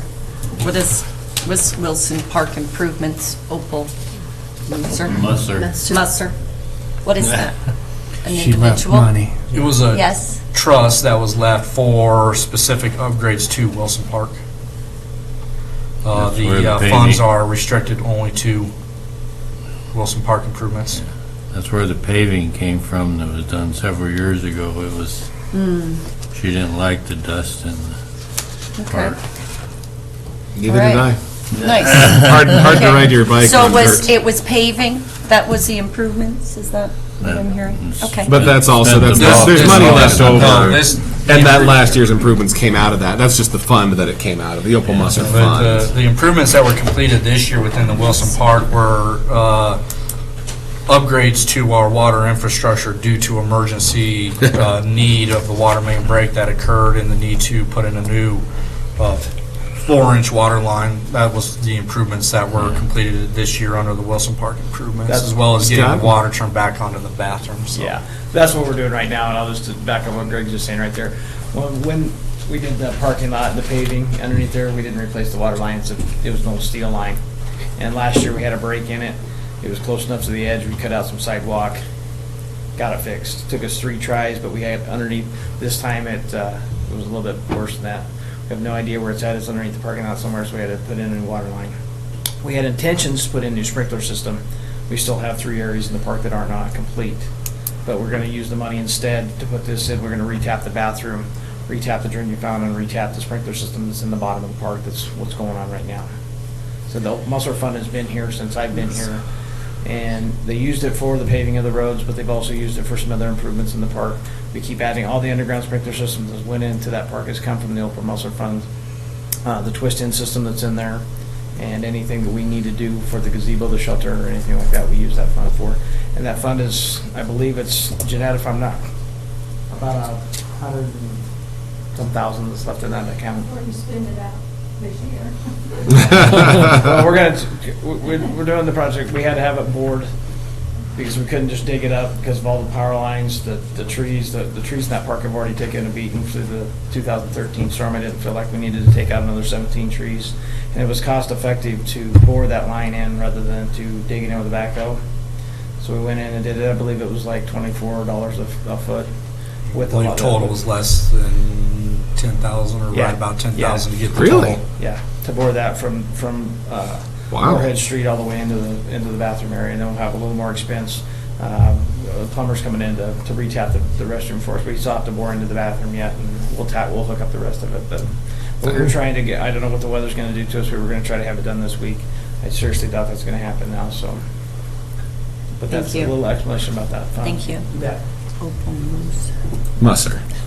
Musser. Musser. There's actually a sign. It's Opal Musser Circle. Yeah, Oh, and that's then what at the that- north entrance, there's actually a sign. Cheryl, if you look on your treasurer's report, there's a fund There's a separately fund. lined on that fund. Thank you. Right there. Opal Mooser. All right, moving on. Thank you. So for fiscal year 1920, staff has identified the following capital needs for the general fund: vehicle replacement, public works general, credit card machine at the fueling station at the airport, the vehicle replacement within the police department, IT updates and records management systems at the police department, a crash truck with the fire department, as well as the ladder truck, sinking fund for the fire department, mower replacement at the park cemetery, and then the parking lot carryover from the aquatic center. I got a question, Greg. The ambulance fund has roughly 300 grand in it.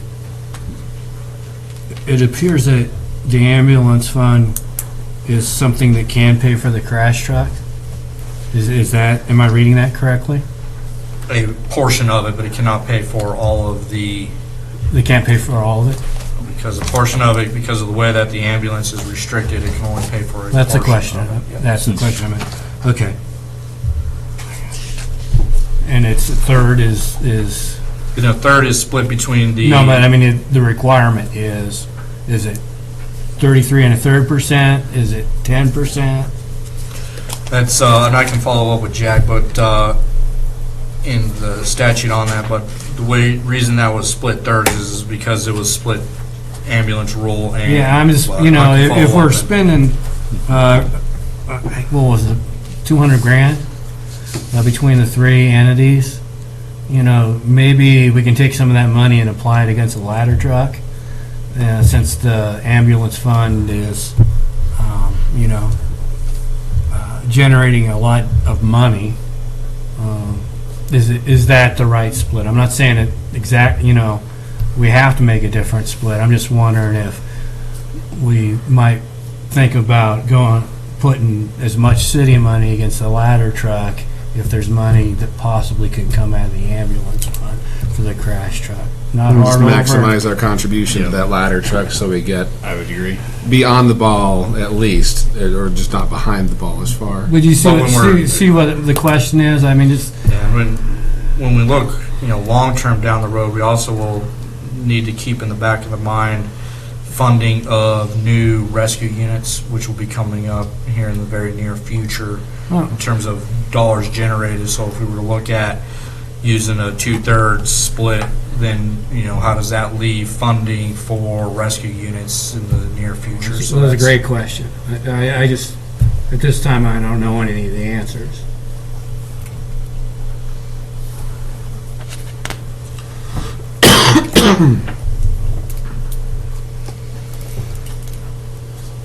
So then when we look at the streets, we're looking at vehicle replacement, the snow blower replacement, snow plow replacement, and then also the annual streets capital projects as identified needs for fiscal year 1920.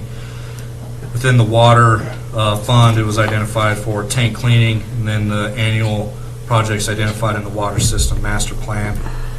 And then in the wastewater, it was identified as those annual projects.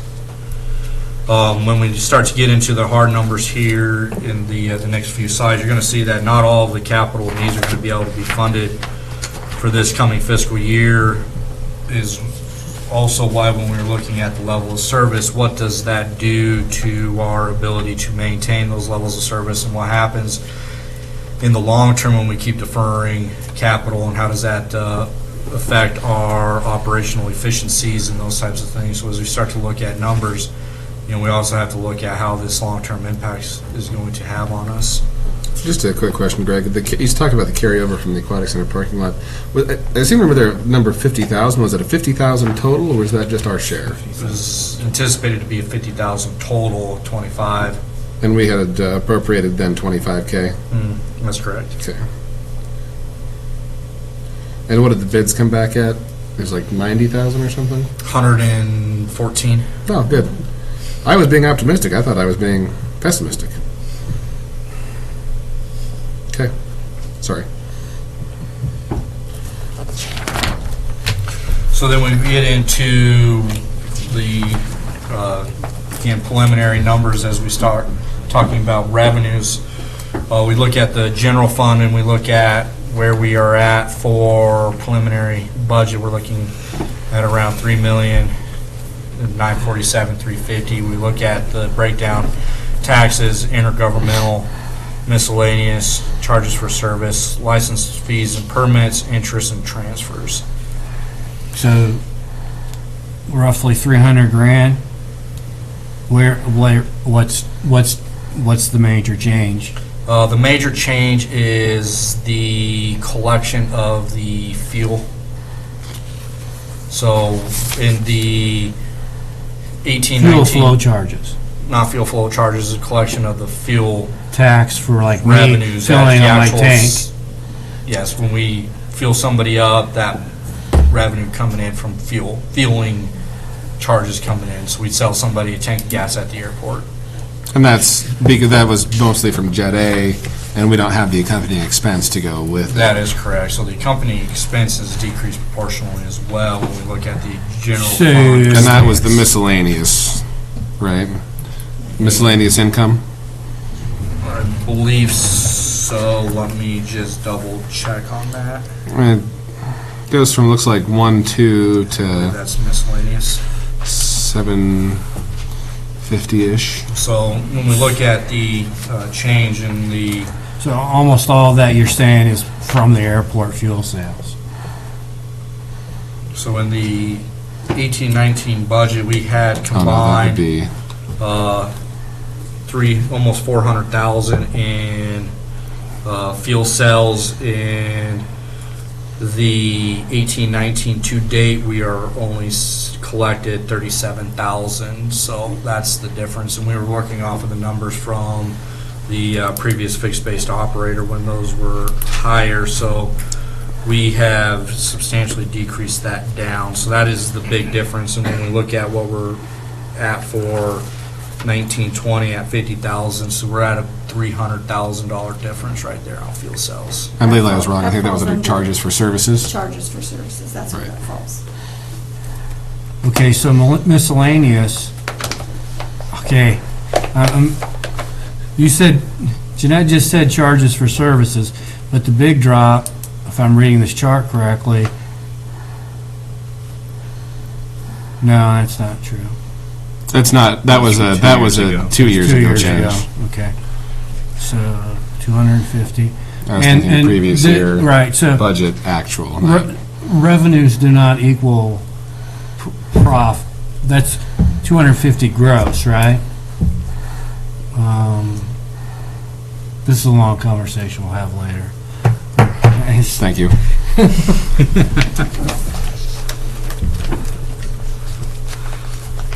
But I'm going to ask the same question on this one.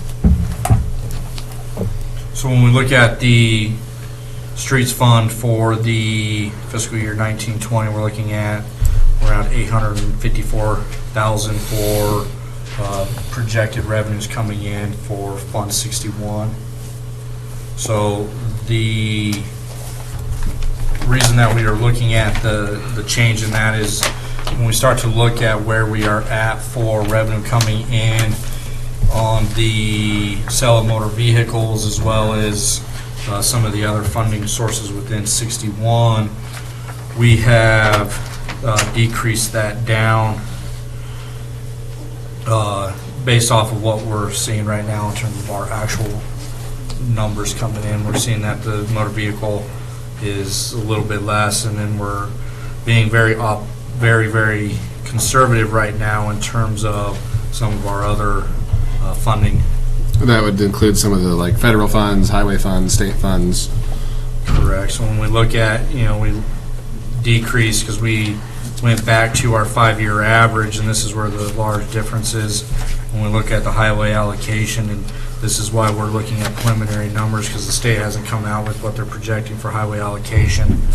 Last year we saw a $40,000 increase in our highway allocation dollars.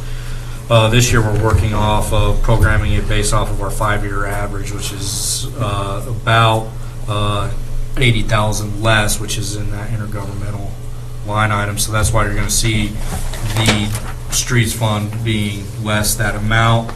Once we get the actual state projected numbers on highway allocation, we're hoping to see those back up into that 600,000. But as, again, a starting point to start to formulate where we're going to be at, what is the overall big picture, I think it was important that we underestimated some of these. And hopefully in the long run, when we actually get down to July numbers and we have a better picture of what those revenue sources are going to be, they're actually going to be higher. That's what our goal is. So right now, we're projecting very conservatively for these preliminary numbers.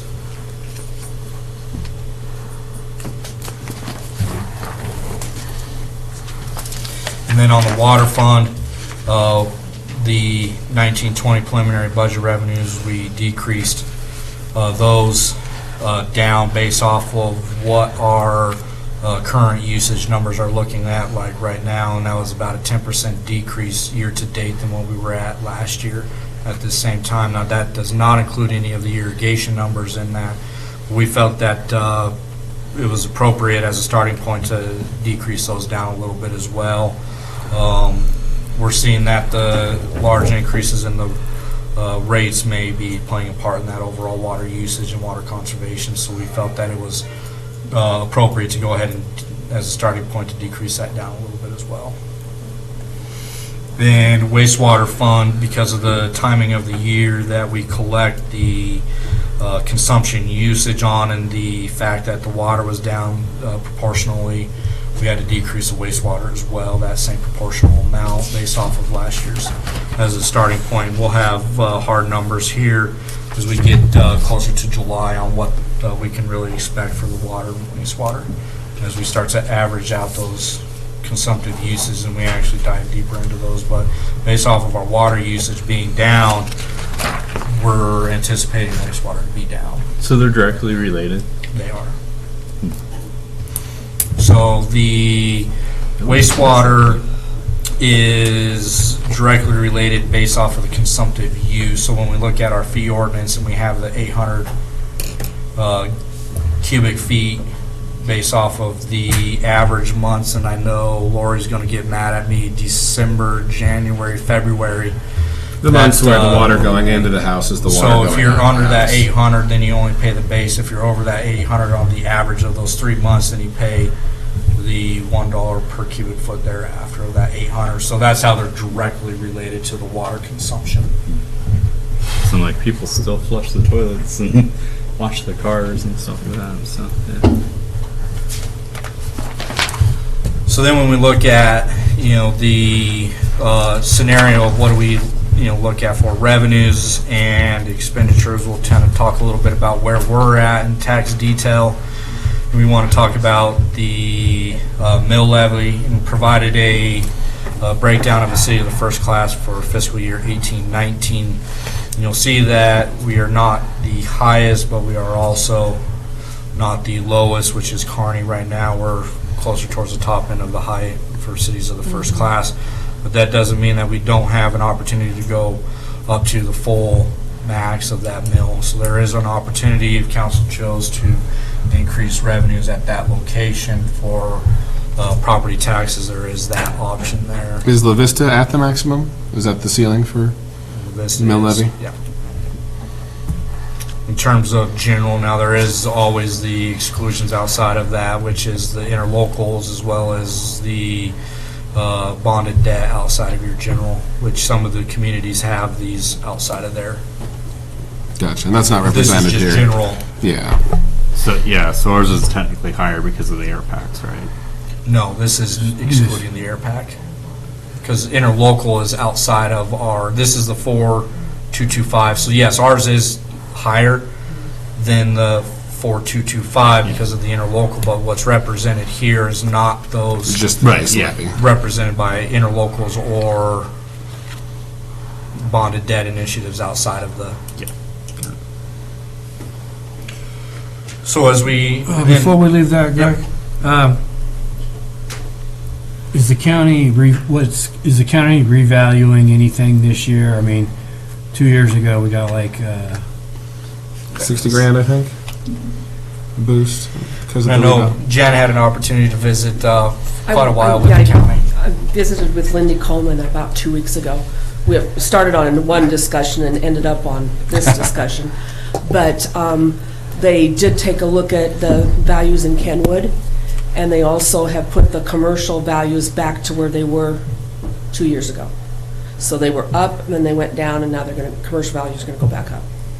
But that was only like 10, 20 grand, wasn't it? It wasn't a huge amount. Countywide, I think that Lindy told me somewhere in the vicinity of 1.4 million was what they found, and will go up. But that's not all Chadron, obviously. So you said they were looking at Kenwood. Do you know Yes. if the adjustment, is there going to be an adjustment there? Goes up. Okay. So But it's not going to be that big jump from 2 years Well, ago. she wouldn't commit to a dollar figure, obviously, because it's too soon. But she did say that ours would be higher, but I don't know how much higher. And we won't know until we get much, much farther along. You No, have to that- have those out by June 1, isn't it? July 1. Notices to property owners go out June 1, but then there's protest hearings in Well, yeah, July. but, and those are, but the her value. It's not that she- finalized until August. Yeah. August 20, or 19, is final But until August. very little happens in the appeal process.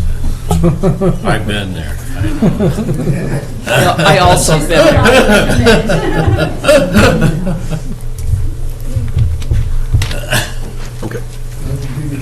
So we look at the other components of general fund as well as water and wastewater funds, and that's proposed fees. And we look at recommendations to the fee ordinance, and when we look at the fiscal policy in that draft, and recommendations for tax dollars supporting the essential services of the community and are available to everyone in the community or covered through taxes. And for services that are largely or solely benefit individuals, the city should recover full or partial costs of services delivery through user fees, and as a principle for what we're looking at in terms of when we not only discuss the next fee ordinance, but also in principle when we bring forth the overall fee ordinance changes in August. What we're looking at in terms of providing recommendations for fees is to take into this account to look at the partial to full recovery of fees that are in services that are being provided solely for the benefit of individuals or groups. Could you please clarify what would be an example of that? An example of that would be looking at, just off the top of my head, the community gardens would be a prime example where those are benefiting a individual or small group of folks to try and collect either full or partial costs of services through those. Another example would be looking at the aquatic center when we talk about this next ordinance for swim lessons benefiting this individual, to try to look at some of these we may not be able to recover full cost, and that's why we talk about partial cost, because some of it is we would never be able to, we price ourselves out of the market, and then it becomes a, cost benefit analysis at that point. Do we recover all of the costs and not have any users of those, and then we're basically at zero, or do we collect a portion of that and still provide that benefit, but we're covering at least as much as we can to continue to provide those services, but not price ourselves out of the market. Thank you. And then when we look at providing fees within our budget here, we look at that the fees, any increases as well as new fees need to be approved and implemented prior to us actually including those within the revenue projections for that fiscal year. So we don't want to have something that is not approved and we're building a budget based off of fees that we can't actually rely upon. So typically you're behind a little bit unless we have a level of comfort that those fees are going to be approved and how that's going to impact the revenues generated. We typically rely upon the historic data, not necessarily all of those revenues that are going to be generated for that. So we need to have those actually approved prior to actually including those revenues within the budget. So it's too late to do that for this coming year, or not? No, I think when we start to look at it and when we bring the fee ordinance forth, I think it's one of those that a lot of the fees that we're looking at, and when we look at the summary page here, is not going to put the net difference into this delta here. It's more of trying to chip away slowly at some of those fees that haven't been raised in 8-9 years, but it's not going to chip away at this net delta here. So that's why it's one of those that any increases that we have is more of a philosophical approach. Dollar amount that's going to go towards offsetting and building cash reserve back up. So any savings that we would see in any increased revenues that next fiscal year would actually go towards cash reserve building, and then we can rely upon those revenues on an annual basis after that, and you kind of play a year behind. And a lot of these fees, again, are paltry compared to the overall situation, correct? Correct. So if you look at if we go back to our revenue, licenses, fees, and permits compared to taxes, intergovernmental, it's minuscule. Right. So then, based off of the very preliminary numbers here on the water and wastewater rates, right now are being proposed to remain at the current rate. But that doesn't necessarily mean that council doesn't have the option to increase the rates based off of needs within the wastewater and water department for capital and those types of things. It comes down to when we talk about deferred maintenance and deferred capital and those types of things versus the rate structures and what we're collecting and that type of thing. So it's going to be one of those to keep in the back of everybody's mind that right now we're looking at preliminary numbers with no rate increases based off of last year's large increase. So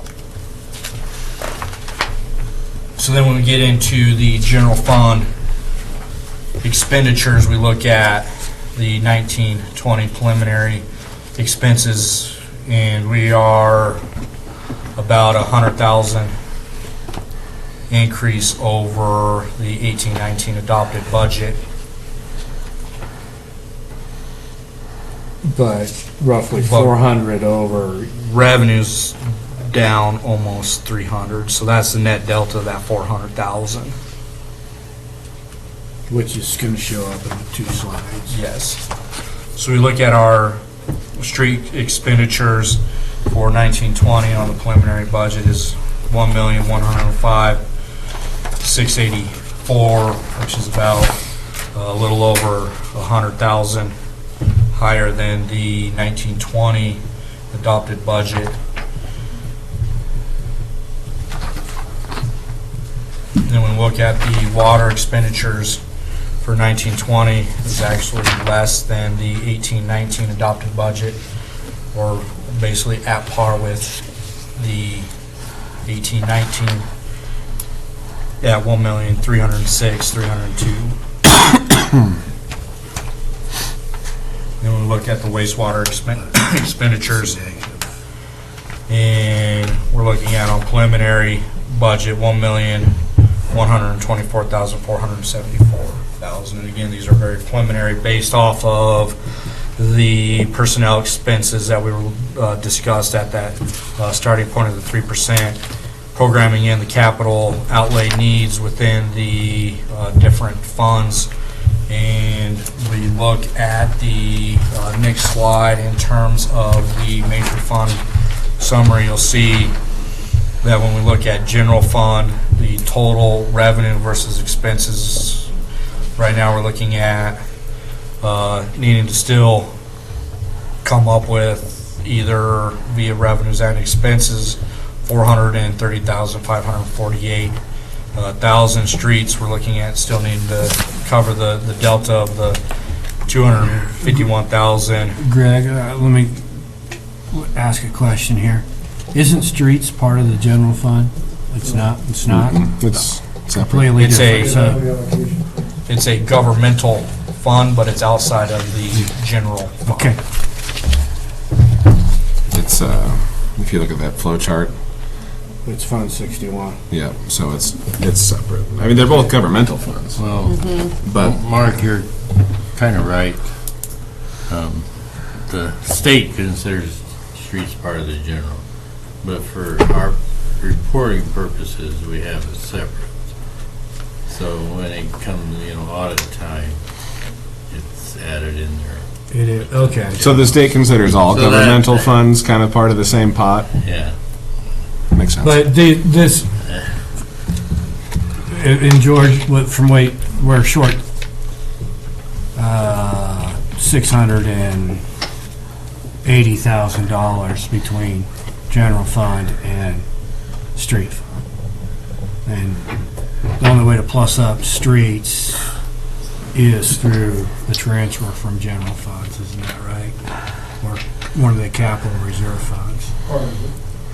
In the past, we've used both those, the capital reserve fund, and we've used general funds to plus up streets. So it's only.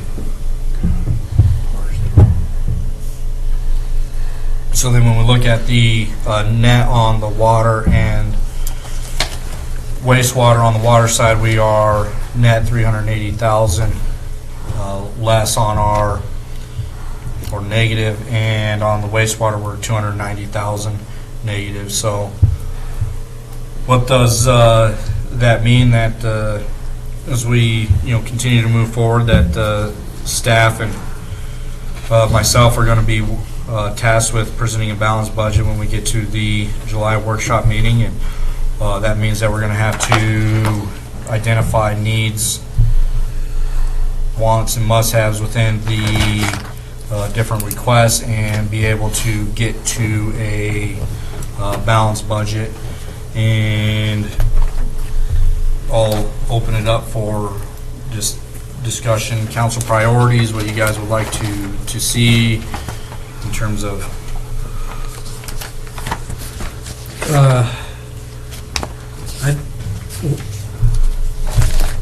on the 3%,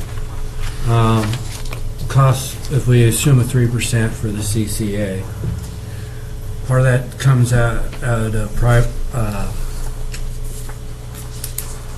wastewater funds, and part of it comes out of general funds, right? So can you provide us a breakdown of what that would look for the,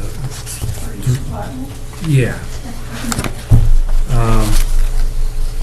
And similarly, if we were to take some percentage of the comparability study, you know, was it 18 that were, whatever that number was, what would it, you know, what would it take us to fund those 18, you know, as a partial, 8 to 10. partial thing?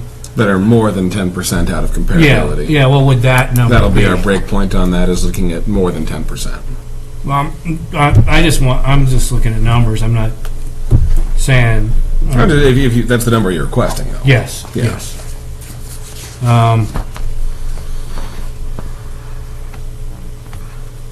Okay, so I'm going to ask my questions.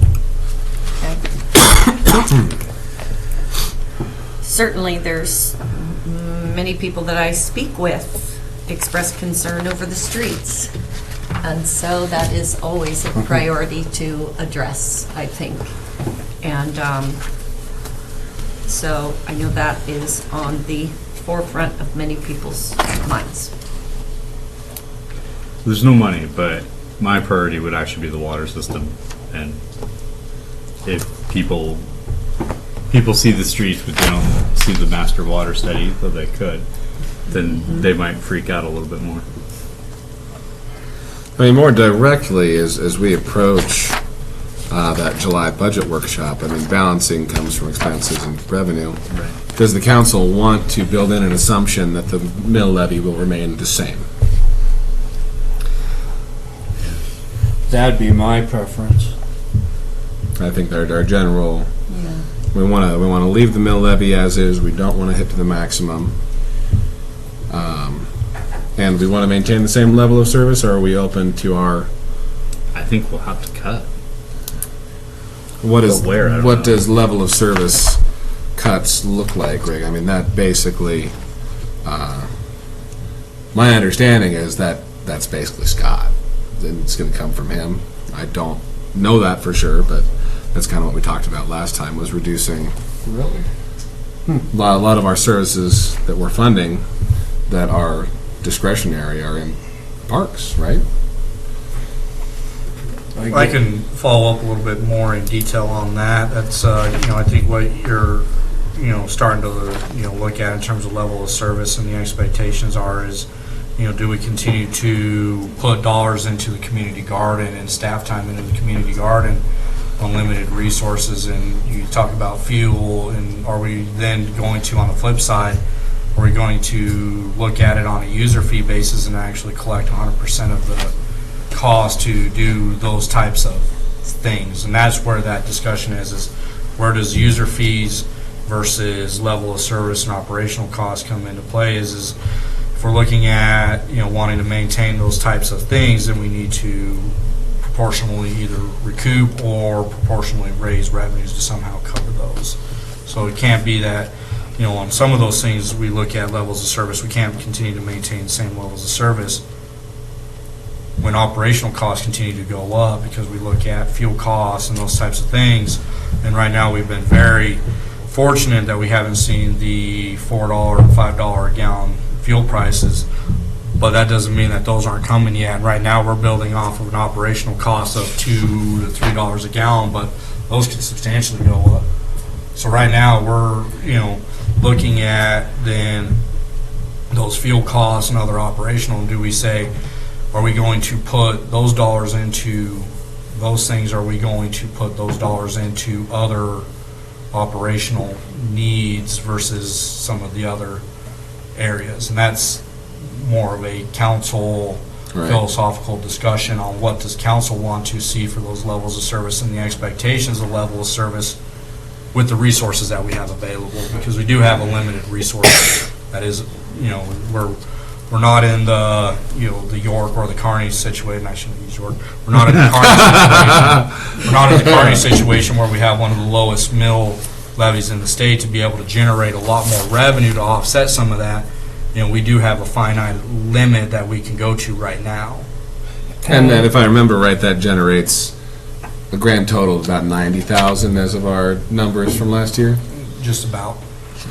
Have we gotten in, has the internet sales tax bill passed?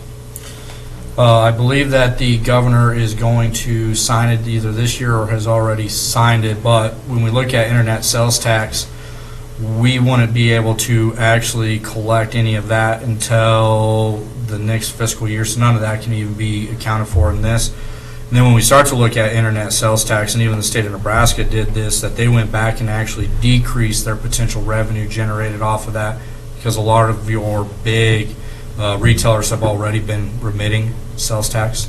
So that potential really has gone, and even the state has said, it's gone from way up here to cutting it in half. I did some quick math based on what they estimated Lincoln. I think they, in a Lincoln Journal Star article, they estimated it to be like $1.2 million, and I did some quick math, and I came up with about 12 grand for Chadron, best case scenario, so it's not a lot. It's not the windfall I thought it'd be. I'd be surprised it's that much. Yeah. Well, you saw my credit card bill. At Long, they were warning that even last year to don't expect much of anything. And again, it's one of those that a lot of your larger Amazons and those folks have already been collecting and remitting it for almost 2 years now in anticipation of these changes coming. But has that been getting remitted to us, or is that okay? That doesn't just stay with the state.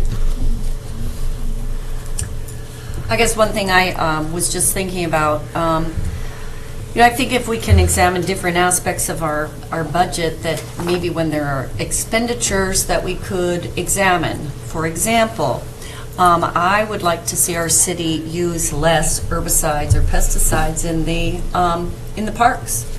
And that might necessitate mowing more frequently, but I think examining our usage of chemicals in the public domain would be a good thing to do.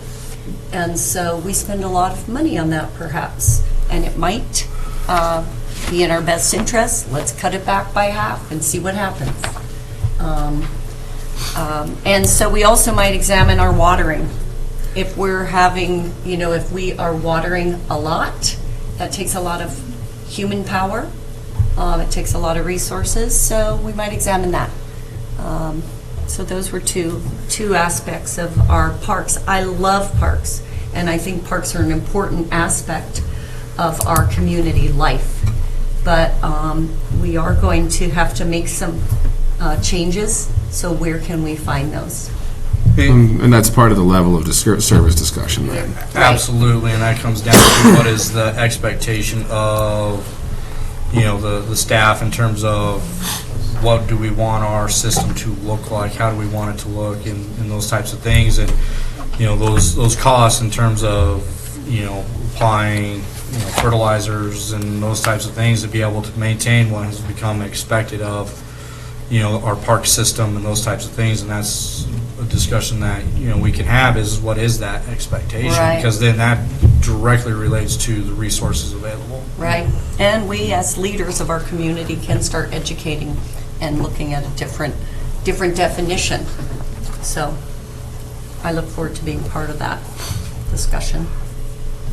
And as far as level of service goes, I think that, I personally feel like we should look at, increasing what we can recoup from some of these level of service things, like the community garden, like, what we're looking at for the aquatic center with the swim lessons, and just seeing where we can start to level out some of that. Obviously, we're not going to be able to recoup the full amount, but I think philosophically that's where I would like to go. Does anybody else feel that way, or am I out on a limb here? No, I agree. Just curious about the aquatic center. Are there like days, like, I don't know if it was actually saving money, but say like Mondays were slow or something like that, where we had no one there? Could you like close it? See, and we've actually looked at what the operational needs are within the aquatic center based off of the usage last year, and that's why when we look at the summer hours versus winter hours and usage and that type of thing, we actually looked at, what is our usage during Thursdays at Bands on Bordeaux, and does it make sense to pay staff to be up there when there's nobody in the facility, or does it make sense to, during the summer hours, to stay open because we're not needing to meet the demand of the college kids and those types of things. So we have looked at that, and we have adjusted those schedules proportionally to try and decrease some of that operational costs. So we've actually looked at some of that. Go into perpetual maintenance mode where we're never open. Well, as far as usage, the best way of going is when I lap swim, I felt like I had the pool to myself often. That was a great deal. Now I'm just too lazy to go, but there were days when I was there with 3 lifeguards. Yeah, and that's what made me think of how many times I've been there and there's been 3 lifeguards sitting around and they look bored, but they have to be out there because me and my son are there. Yeah. It's one of those where when we look at the aquatic center, and I know Jan's probably feeling like she's getting picked on a little bit there, but it's one of those where is we have such a new facility in terms of our usage that we really don't know exactly how our usage pattern is going to be. But 2, it's one of those that all it does is take a busload of kids coming down and you're understaffed, and now you're trying to struggle to get somebody in there. Or vice versa, you go in there and, we do have, 3 lifeguards that we're waiting for people to come in. So, we'd actually encourage everybody to get out there and use it as often and as frequently as possible to keep our staff busy. So, well, that's why I was more questioning, if there's certain days or afternoons or whatever, like from 10 to 2 you're closed type of thing. Well, and I guess the winter hours. It's open at 1 o'clock on a Wednesday, and you're going to have some of the homeschool kids, and maybe 1 or 2 college kids. Is that a window to look at? And I'm sure Janet's got the numbers because I know she does. But I also believe that's something that has to be negotiated with the college. Isn't that correct? So I believe through our agreement we have to provide so many hours of open swim and so many hours of facility use time and everything else. So that's a long lead time because they don't. I think they only look at those agreements in like September. We have a 10-year agreement with them. But if we change the hours, it would have to be negotiated. Correct. That's why we only changed the summer hours. I think it's also similar to the definition of a beautiful lawn or a beautiful park. It's also an avenue that we could work on public education, because the days of frolicking in the sun and burning your skin are really, people are aware that that's not good for you. I wrestle with skin cancer now because I used to hang out at the pool and get sunburn all the time. So there's a beauty to not having to slather yourself with sunscreen and swim. And it's healthy for your kids. So I think that we could take some sort of educational approach to it, that there are some people, well, that doesn't fit the picture that I used to have. Well, sometimes our perspectives and recognition of changes is a good thing. So I think also educating our families and community that a sheltered year-round swimming facility is a really good option for us. Well, in terms of promoting the facility, I think it's, in terms of level of service, I'm open to, I know we do like a free swim day, more, just more of what we're already doing. If there's some way that we feel like we can get more passes sold, more usage of the facility, Right. I don't think we need to be, iron. Not that we are being jerks, just that, I feel like, I want to make it clear that I think I'm open to that, certainly. Mhm. So anything else under level of service? We talked about employee investment. Is there anything specifically we want to request? We talked about the base wage increase. Do we want anything in particular on health insurance? Do we need to request any numbers? Is there anything in particular that we're going to... I mean, those numbers are well represented in that spreadsheet Jeanette does.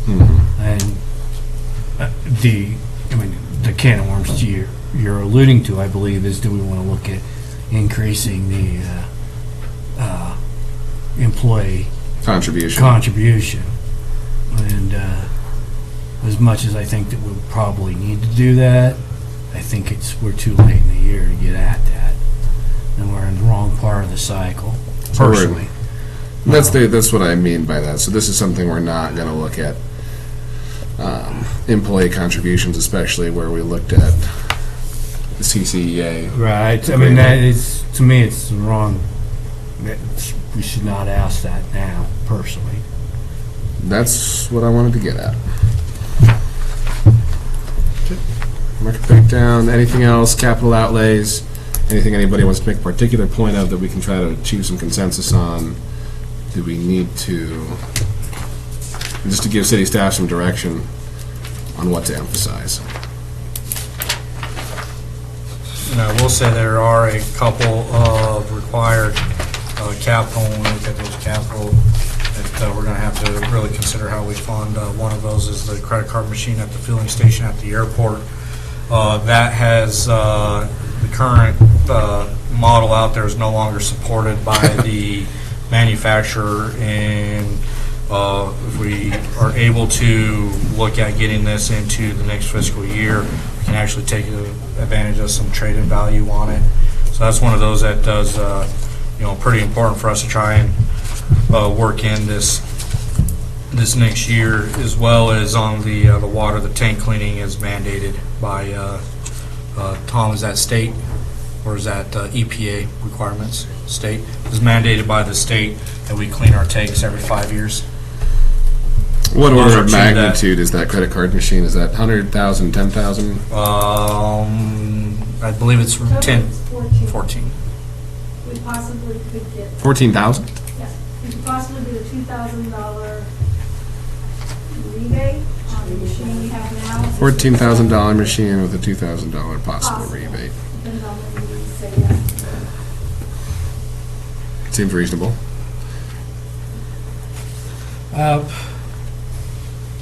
I probably die small amount of money, but I brought this up before.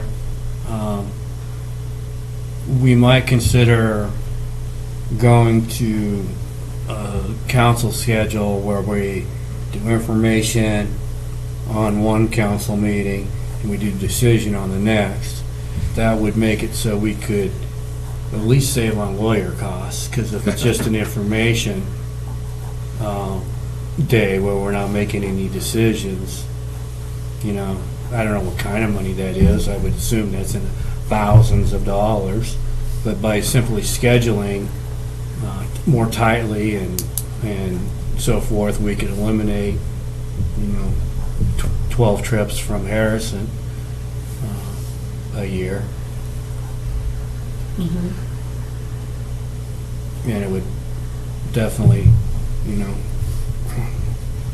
focus the meetings. A particular passion of mine. Mm-hmm.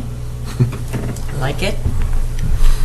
Speaking of small things, Janet, the LB 840, was that the funding that you said helped facilitate or cover the cost of the sidewalk and the lighting system? The LB 840 community government. Right, so I am very much in support of prioritizing that discussion of that sort of pedestrian-friendly infrastructure, that we could. No, and that alludes to another discussion we've never given the LB 840 Community Betterment Fund team any direction. I have some ideas. I mean, as far I believe as they're working on a scoring matrix, so. well, it and would I be was apropos. which is great, and I was also thinking, do we want to tell them that recreation's half, arts is half, or some sort of breakdown as a goal?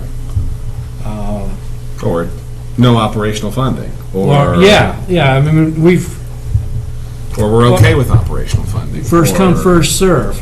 I mean, that's basically what we've been doing, and do we want to do a call like we did with the Keno funds, where everything is due for the year by this day?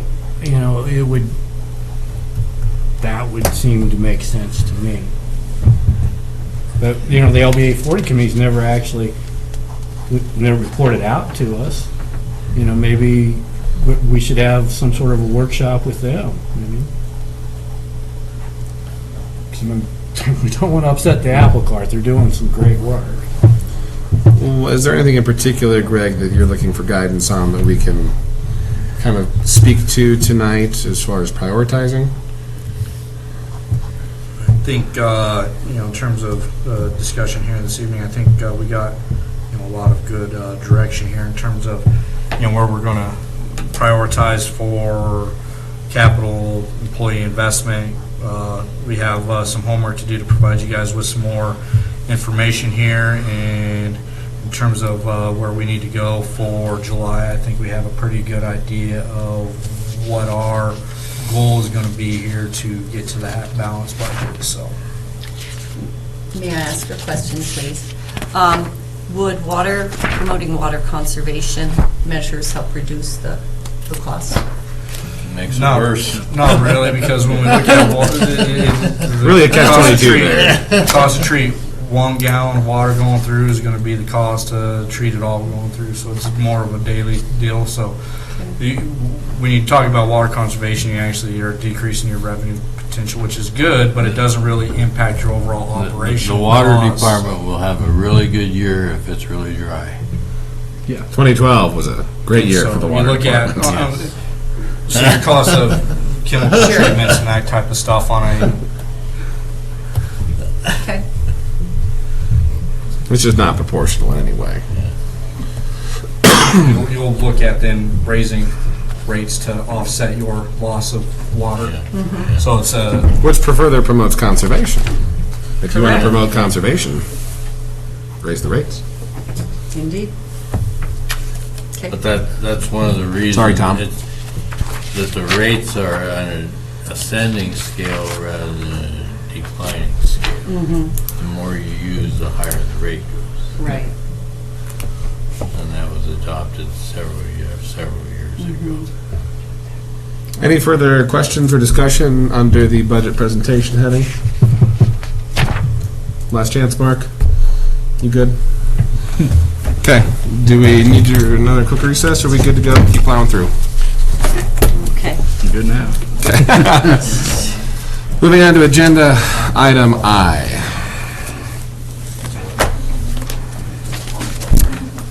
No, it's J. Excuse me. Okay. That's Agenda item J. Mislead. Missed that. Would somebody like to introduce ordinance number 1409? Don't you normally do that? Well, I wish to introduce ordinance 1409. Ordinance number 1409 has been introduced. Donna, please read ordinance number 1409 by title. An ordinance to amend ordinance number 1405 to revise the swimming lesson fees and the private swimming lesson fees charged at the Chadron Area Aquatics and Wellness Center for the remainder of the 2018-2019 fiscal year, to repeal all ordinances and parts of ordinances in conflict herewith, directing the publication of this ordinance, and prescribing the time when this ordinance shall be in full force and effect.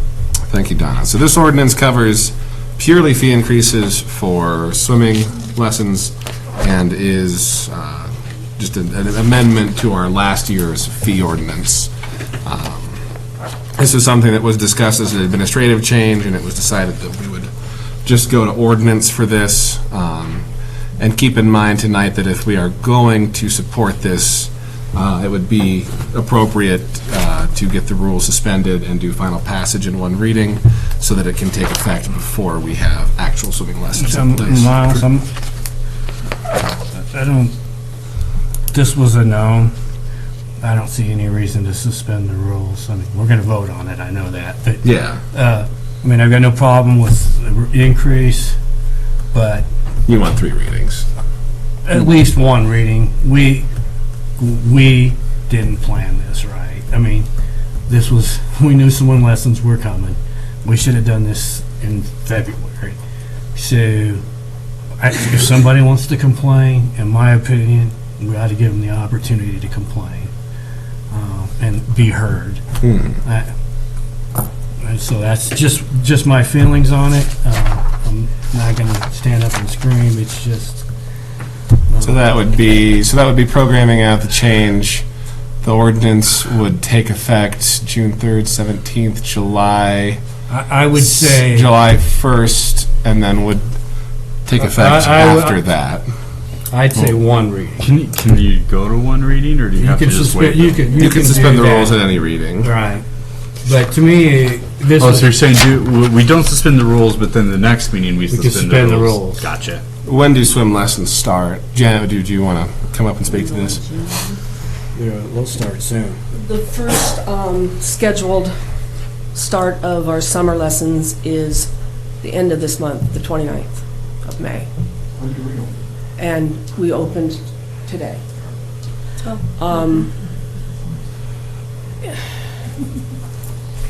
If you allow one session of lessons to be at one price, and then session 2 and 3 are a different price, I think you might hear a little more outcry than if you don't raise them all at the same time. We have told parents for the last month that the fee was going to go up,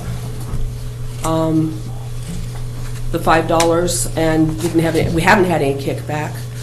The private lessons, as you see, is going up substantially, but there's a reason for that. Right now, we have 2 guards that typically do most of the private lessons, and it costs us, the city, for them to do a lesson one-on-one right around $12 an hour. And if we're only charging $15 an hour, we're not getting any money for the heat of the air, the heat of the water, the chemicals, and all of that. The overhead. So that's why we did look at the doubling it on the private lessons. Did do some research on communities that do private lessons in the facility, and we're right in the ballpark. At the 30 and 40. You're in the ballpark. After the raise, we're in the ballpark. As you look at the information that I put in your packets on the communities that I called that actually do swimming lessons in their facility, and I say Red Cross swimming lessons because there is a differentiation between that. Again, if we raise it to $5, we're back in the ballpark. The last increase that we took was in 2008. So it's been over 10 years that we didn't increase on swimming lessons. To answer your question, Mark, yes, we did know that swimming lessons were going to be coming up, and I always had it, we're going to raise them. So whether you wait to do it next time or you do it tonight, I would encourage you to do it tonight under 1 reading, simply because, as I stated at the beginning of the discussion, you've got everybody in their summer sessions paying the same amount of money. When this information first surfaced, Greg made the comment that there was a provision that he could do it administratively. Yes. I didn't think much of that. In light of that, And when he said, let's do it at a regular council meeting, suspend the rules, I said, okay. And with that in mind, I move that the statutory rules in regard to the passage and adoption of ordinance number 1409 be suspended so that ordinance number 1409 might be introduced, approved, and passed at the same meeting. Sorry, before we vote. Do we have a second? Is there a second for that motion? I will second that motion myself. Is there any discussion?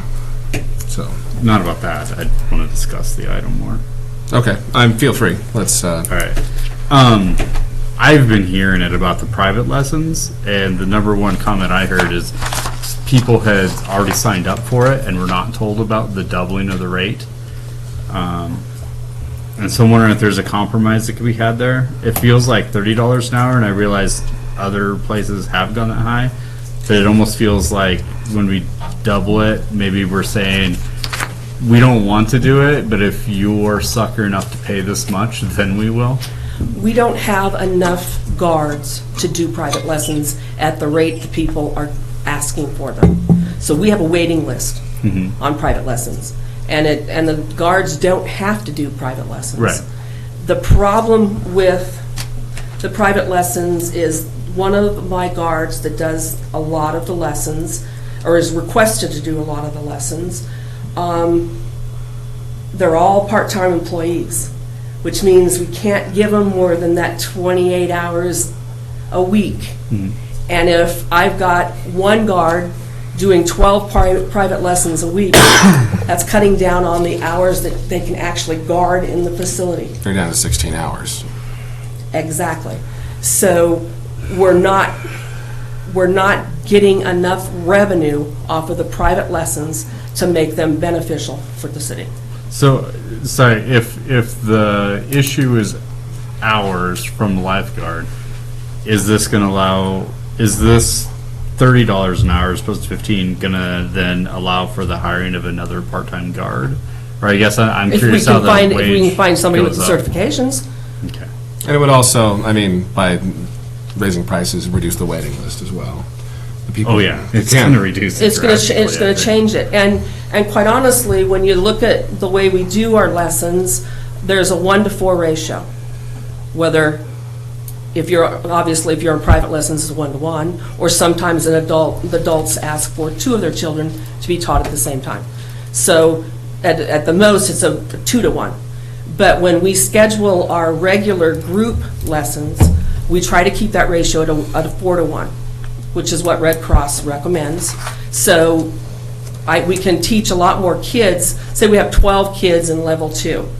I have to have one WSI instructor there, but the other 2 instructors can be what we call helpers, because they don't have to have that WSI certification. Water safety instructor. Right. So it is much more beneficial for the city to do a group lesson, obviously, than to have to pay that one-on-one. Janet, have we worked out so that non-Chadron or Chadron employees can also give lessons? Isn't If that they have awesome? if they have insurance, sure. Yeah, And they pay $10 an hour to use the water. So there's another option is, there are there's a few other WSIs. We haven't had anybody come forward and do I was that. going to say, we didn't have anything like that. We had I know some- what you mean, but. Well, there's. You Have a can be third private party. contractor. So right? someone comes in and says, I'm going to teach you. Say I have a water Yeah. safety instructor certification, I can say, I'm going to rent the pool for $10 an hour, and I'm going to get 4 kids. And I have my insurance. Yeah, and I've got all of my 'Cause our things in insurance won't order. cover them. Right, and in case I drown a kid, I want to be insured, to have to be insured. And then I'm going to charge each of these kids $10 an hour, and I'm going to pocket $30 an hour. But we will minus my continue insurance. our free swim all around them? Correct. Okay, Correct. all right. So, Well, I appreciate your perspective because I know you have a lot of expertise and experience with that. Well, we've been wrestling with this for a long time. I bet you Months. have. Back in the day, when I was getting sunburn all the time, I was a lifeguard and swimming instructor, so I know the benefits of learning to swim. In fact, I think it's a life skill. One concern I have is I don't want to price kids out of learning to swim. I think the $5 increase is reasonable. However, I'm going to agree with Mark that I think it makes sense to have this a discussion point and vote on it next time. We could call the less expensive classes the early bird special that start in late May, so that people know, okay, these are the old prices, but we want to hear what you're saying. Are those classes already booked? No. Okay. So I'm just curious to give people a chance to speak to, is the $30 an hour jump, is that prohibitive? Or are people willing to pay it because they want their kid to have one-on-one? But I think it's important that we cover our costs and that you balance that. So that's my 2 cents. I'm also wondering if we have free and reduced, kids who the parents can't afford $5 more. If We have scholarships available. Okay, awesome. They just have to apply for them. Greg, did you want to say something? I was going to say, I think it would be my recommendation if was the council's priority not to suspend the rules of procedure, that we go ahead and table this until we bring back the full fee ordinance change in August, because it would not make sense to go ahead and implement this mid-season on the I agree. swim lessons, and then it would just make more sense, because then we'd only be looking at basically another month, and then we would revisit this back before the next round of swim lessons in the fall, that we would be looking at this. So that would be my recommendation, if that council wishes to not suspend the rules of procedure, that this gets tabled for further discussion until we bring back the full fee ordinance when we look at the rest of the budget cycle.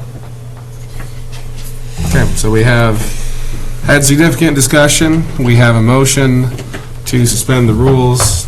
Speaking personally, I think, having not changed the rates in 11 years, I think this is pretty, for me as a parent, that doesn't hurt my feelings.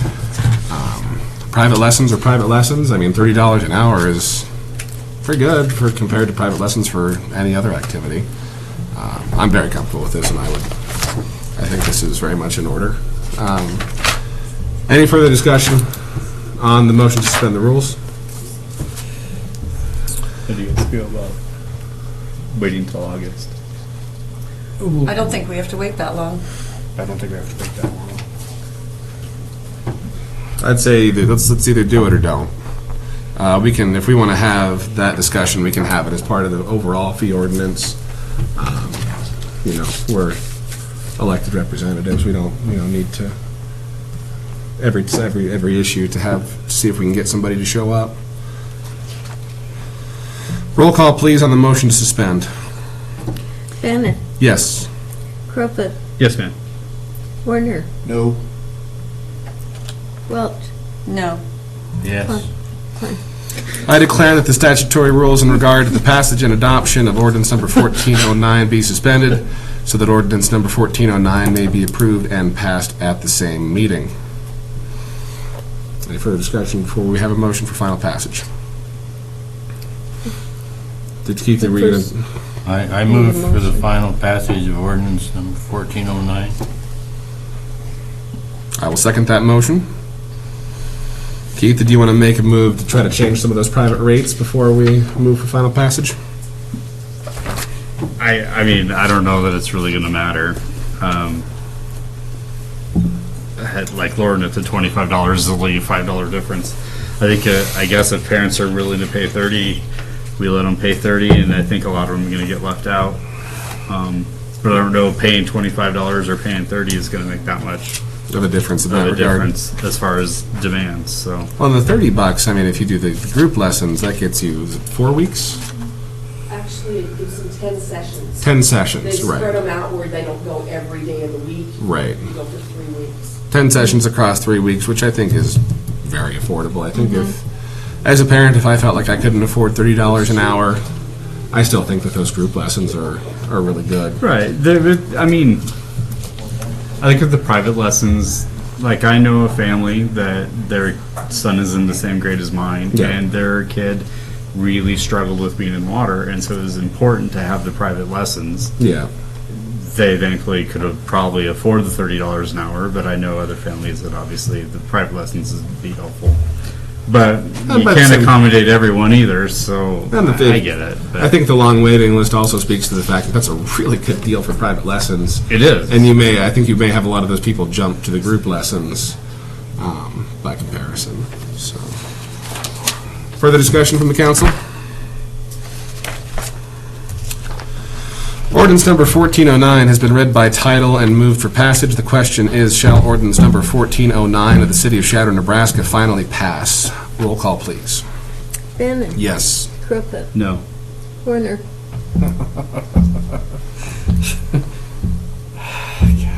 No. Welch. Yes. Klein. Yes. Ordinance number 1409 is hereby passed and adopted. Feeling salty tonight, I know. Going into the salt mines. All right. Introducing resolution number 2019-47 and move for its adoption. I'll second. Resolution 2019-47 is a progress estimate for the airport hangar project. You want to speak to this first, Greg, and then Milo, or you just want to let Milo take the reins? Milo Rust, tell us all about this hangar. Public Works. This is a pay estimate for the airport hangar building with Olson Associates as our special engineer. The original contract was $629,133.52. Total value of work and materials completed is $99,370. We're holding back 10% of the $99,000, so it'll be $9,937 retained, and due the contractor for material and work has proceeded so far is $89,433. The floor is down and in. They're waiting for a little dry weather before they start hanging steel. So, like I said, the floor is there. So the foundation is in, and then they're ready to start constructing the building as soon as Yes. weather permits. Yes. Questions from the council? May we have roll call on resolution 2019-47? Bannon. Yes. Crumpet. Yes, ma'am. Warner. Aye. Welch. Yes. Klein. Yes. Introducing resolution number 2019-48 and move for its adoption. Do we have a second? Second. All right, plans and specs for some street repairs. Milo, you will have the floor yet again. I can let Terry talk to this. Terry, then you want to have Terry up here? No, we're good. This is a group of concrete jobs that were higher priority with all the different areas. We were trying to get up into the areas somewhere around $89,000 to $90,000 spent on concrete projects, with the balance of what we have in our FAST Act dollars of about $30,000 that we can use on asphalt repairs on North Main. And Terry's intent, not to steal his thunder, but his intent is to go up there and grind out about 6 or 8 feet on each side of North Main and relay that. And that was one of his priority projects. There are other asphalt projects throughout town. 6th Street is one that I think it was a swimming hole this morning, because I got reports of such. Go fishing. And, well, I was thinking that $30 for private lessons, we might get it fixed. But these are the concrete jobs. We've got people interested in doing these and getting it done. So we have one contractor to come in and get these little projects complete, done. We're going to utilize our crushed concrete for the base and try to get these out of our hair and finish up some needed areas of repair. How many panels on Cedar Street? I don't have it just in front of me, Mark.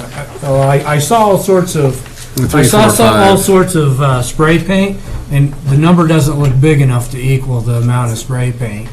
There's probably, I think, We have poured all those places. Well, that's what I'm thinking, that's why. We're doing the worst, Terry Beardbaum, street superintendent, we're doing the worst ones up on Cedar Street. There's a lot more to do. And when the guys, I had everybody go up, or had the guys go up and mark everything that we had, so we knew what we had on board and what was going to be good, what was going to be bad. We put it in different categories, and obviously we're going to try to get the worst ones done first. Just triage thing to see what's, More or less. take care of I knew I was getting excited over, too excited over that spray paint. And then the Fuller Construction had pylons out this morning. I'm going, this is so great. Okay.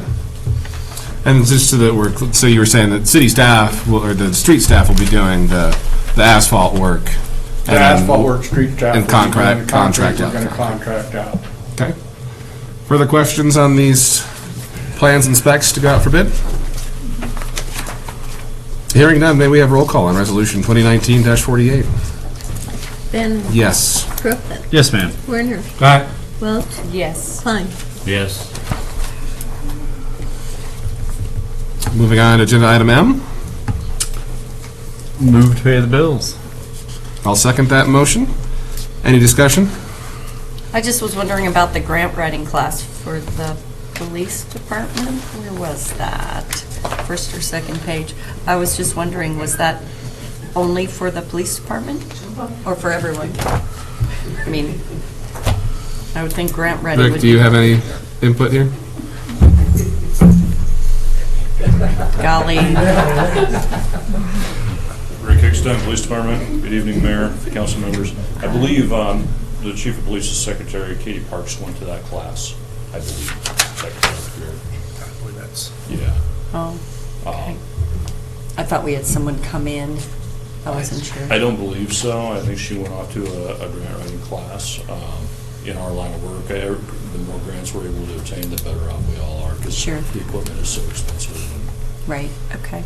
there's a lot out there to be had if we can obtain it. Thank you. That answers that. Mhm. Okay, further discussion?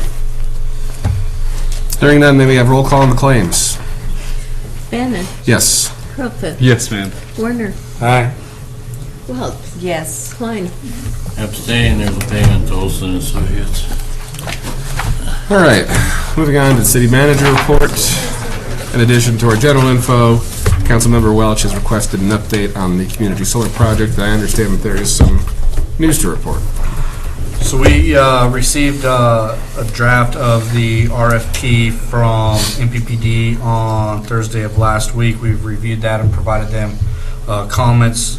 Their schedule is anticipated to get that posted sometime at the end of this week, with bids due tentatively the end of June.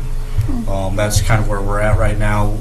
After the bids are due, I'll follow back up with MPPD and get a revised schedule as to when they're looking at recommendations and what we're looking at from that point forward. Thank you.